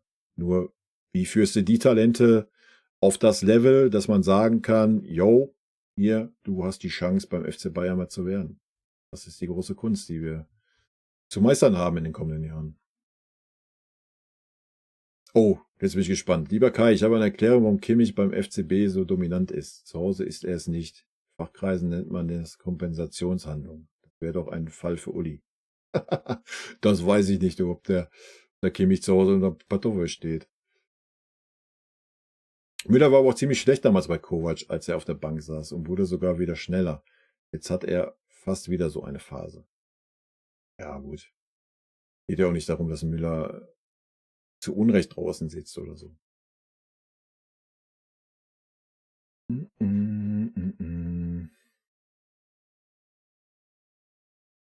Was ich nicht verstehe, Tuchel ist nicht so der Spieleentwickler, aber wir haben ja auch mehrere Trainer. Da wird doch einer dabei sein, der das kann. Ja, ich denke, man sieht ja auch, dass sich ein paar Spieler entwickeln, oder? Aber wie gesagt, es ist halt super schwer, so einen Jugendspieler bei uns reinzuballern, ne? Da musst du halt echt so ein Typ Louis van Gaal halt sein, Alter. Aber das muss dann auch von der Vereinsführung gelebt werden. Das ist doch das große Problem. So. Warum spielt ein Kimmich immer? Warum spielt der immer? Was, ja, von der Vereinsseite auch so gelebt wird, was ja dann auch okay ist. Weil deswegen sind wir jetzt dabei, das umzustrukturieren, das auch zu kommunizieren. Das ist ja schon mal ein Fortschritt. Ja, dass man das jetzt auch knallhart mal sagt. Das muss ja dann auch der Trainer hören und der Trainer sich annehmen und man hört das auf der Jahreshauptversammlung und so weiter. Also ich denke schon, dass da ein Tuchel dann auch irgendwann gezwungen wird, den Leuten ein paar Chancen zu geben. Ja. Aber ob das dann so der geile Weg ist oder ob das ein geilerer Weg wäre, wenn du da einen Trainer hättest, der sagt, jo, klar, ich stehe drauf, Spieler zu entwickeln und so weiter. Keine Ahnung. Ist halt schwierig. Bei einem Topclub ist es schwierig. Aber dass es geht, sieht man bei Barca zum Beispiel. So, Barca ist da schmerzlos, Alter. Die lassen 16-Jährige da rumspielen. Das haben die gar kein Problem mit. So, und das sehe ich halt ähnlich. Nochmal. Ich finde das immer schwierig, wenn wir dann von der B11 reden, haben wir vorhin schon gehabt, nur weil da drei Jugendspieler in einem Bundesligaspiel auflaufen. Da müssen einfach die anderen 8 Spieler, die auf dem Feld stehen, müssen die 3 Spieler tragen, mittragen, weiterentwickeln und dann wachsen diese Spieler auch. Ja, dass das nicht gegen Dortmund machst oder im Champions League Halbfinale, ist doch klar. Aber wenn du in der Liga gegen Köln spielst, gegen Mainz oder sonst was, nichts gegen diese Vereine, ja, so, dann musst du dieses Risiko nehmen und das darf auch kein Risiko sein. Wenn wir immer davon reden, wir sind individuell die beste Mannschaft in der Liga, dann muss es auch individuell möglich sein, dass wir 3 Spieler mal einbauen in solchen Spielen. Ganz einfache Kiste. Ja. Und wenn es dann wirklich mal richtig in die Hose gehen sollte, hast du ja immer noch die Möglichkeit, nach 60 Minuten die 3 Etablierten, die ja dann ach so Weltklasse sind, reinzubringen und die können das Ruder mal rumreißen. Ne? So, das muss mal eine Strategie sein. Ich sehe überhaupt kein Spielsystem, alles nur ein Stückwerk. Och doch, das Spielsystem hat man jetzt schon gesehen, finde ich. Hat schon gesehen, dass Tuchel ein bisschen umgestellt hat und auch eine Spielidee hat. Aber ja, gegen tiefstehende Gegner, wie es gegen Kopenhagen war, haben wir kein Mittel. Ja. Wir spielen immer den gleichen Stiefel runter und warten auf eine Einzelaktion. Da stimme ich dir zu. Wir müssen mal die Kirche im Dorf lassen. Die Misere fing nach der verkorksten WM an. Vorrunde mit Nagelsmann war super, selbst mit einem Mané. Ja. Nach der WM ging komischerweise nichts mehr. Auch nach der Entlassung von Nagelsmann. Selbst ein hochverliebter Tuchel hat den Rest mehr schlecht als recht zu Ende gebracht. Ja, aber das ist also erstmal, ob das an der WM lag oder was weiß ich was. Keine Ahnung, war vielleicht eine gekonnte Ausrede für die Spieler, ein Alibi. Weiß ich nicht. Vielleicht waren die Spieler einfach satt. Du darfst nicht vergessen, die haben 6 Tube gewonnen, Alter. Dass du dann vielleicht irgendwie nicht mehr die Motivation hast, Ja, ist menschlich, denke ich, ja. So, du hast das Maximale im Vereinsfußball mit dem Verein erreicht. So. Dann schwer zu sagen, die Motivation, komm, nächstes Jahr machen wir das nochmal. Keine Ahnung. Ist halt so eine Charaktersache, würde ich fast behaupten. Oder auch so ein mannschaftsinternes Ding. Ne? Ähm, dass ein Tuchel das dann eher schlecht als recht zu Ende gebracht hat, habe ich vorhin schon gesagt. Das war einfach Tuchel sein Ding, dass er halt nicht in der Leistung gegangen ist. Dass er denselben Stiefel durchgefahren hat, wie es Nagelsmann getan hat. Du hast nur den Trainer getauscht. Das Einzige, was der Tuchel geändert hat, ist, ich nehme die Vierer-Abwehrkette, stelle sie 20 Meter weiter nach hinten und lasse sie nicht so hoch aufrücken. Personal war gleich, alles war gleich. Das ist das Einzige, was Tuchel geändert hat. Und man hat gehofft, ach ja, jetzt wird alles gut. Nee, wie soll das alles gut werden? Tuchel hätte halt die Eier haben müssen, um gleich mal diese ganzen schlechten Spieler auf die Bank zu setzen. Gleich ein Zeichen zu setzen, Leute, ich bin jetzt hier, ihr müsst Leistung bringen oder ihr spielt nicht. So, das hat er nicht gemacht. Das war das Problem letzte Saison. Wie fandest du James Rodriguez eigentlich damals? War vielleicht ein schwieriger Charakter, ähnlich wie Cancelo, aber fand ihn eigentlich mega. Die Flanken und Torschüsse ein Traum. Schade, dass mehr nicht auf ihn gesetzt haben. Ja, ich fand's auch schade. Das ist ein riesen Fußballer. Wirklich. Ich fand den richtig gut. Bei uns leider kam er nie richtig so zum Zug, ne? Ansonsten eine absolute Kanone, Alter, für mich.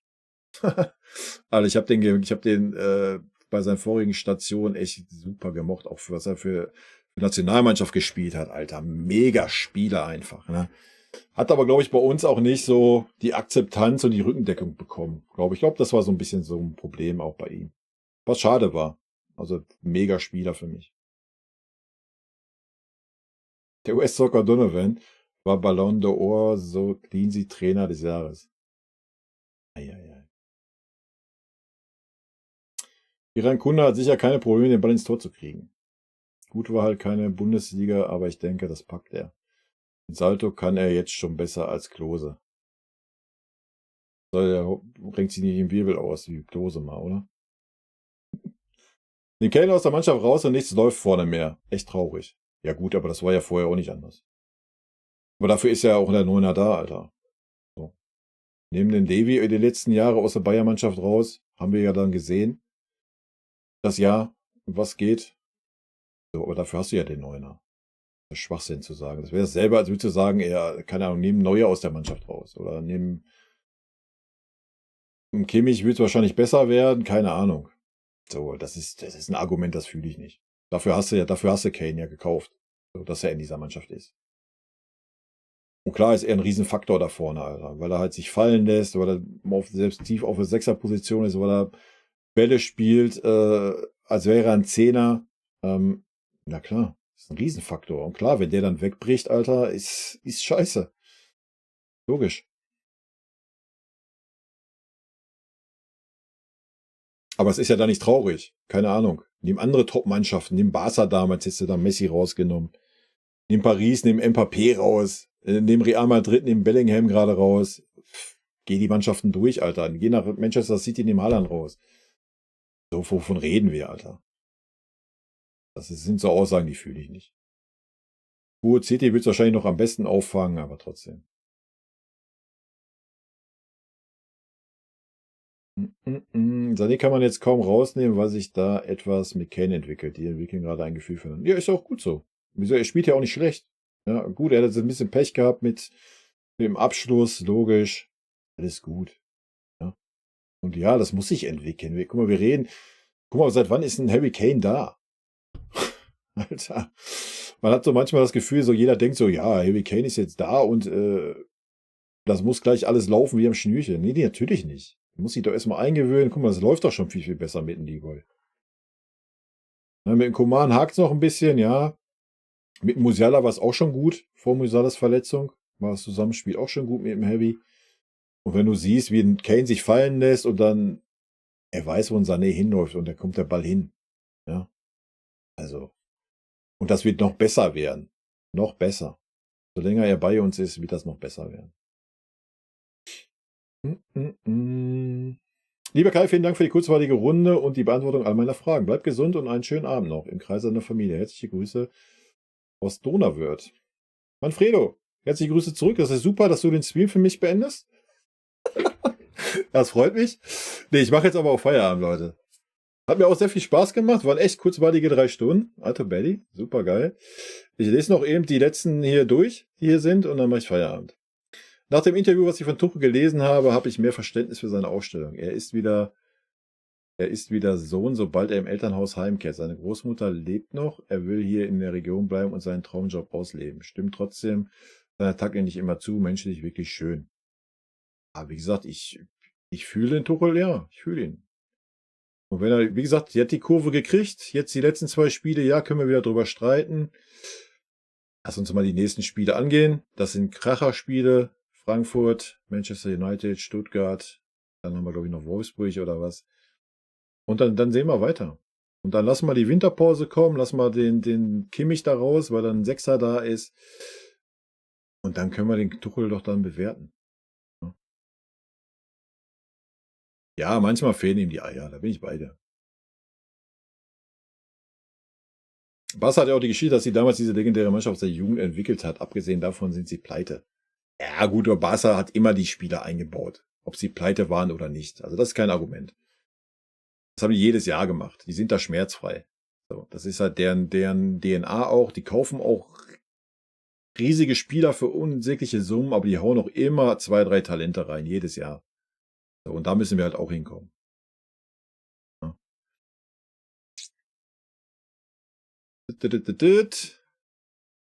James hat das aber später auch nicht so auf den Platz gebracht. Nee, hat er auch nicht bei uns, sag ich ja. Coutinho vs. James, es war ungefähr ein Niveau, würde ich sagen, oder? Wir haben beide bei uns das gleiche Problem gehabt, so ein bisschen. Standen so im Schatten, sind nie richtig angekommen. In der Mannschaft hatte man das Gefühl so. Da hatten es beide schwierig, waren beide super Fußballer, super anzusehen, aber ja, hatten beide so ein bisschen dasselbe Problem, fand ich. Gut, Leute, ich bedanke mich für den Stream. Danke, dass ihr da wart. Hat mir riesig Spaß gemacht. Wir sehen uns nächsten Montag wieder, ne? Vorher sollte ein Spiel stattfinden. Am Wochenende. Vielen lieben Dank auch für den Support. Und vielen lieben Dank, dass ihr hier wart. Bis Montag. Schönen Abend wünsche ich euch und eine schöne Woche. Ciao.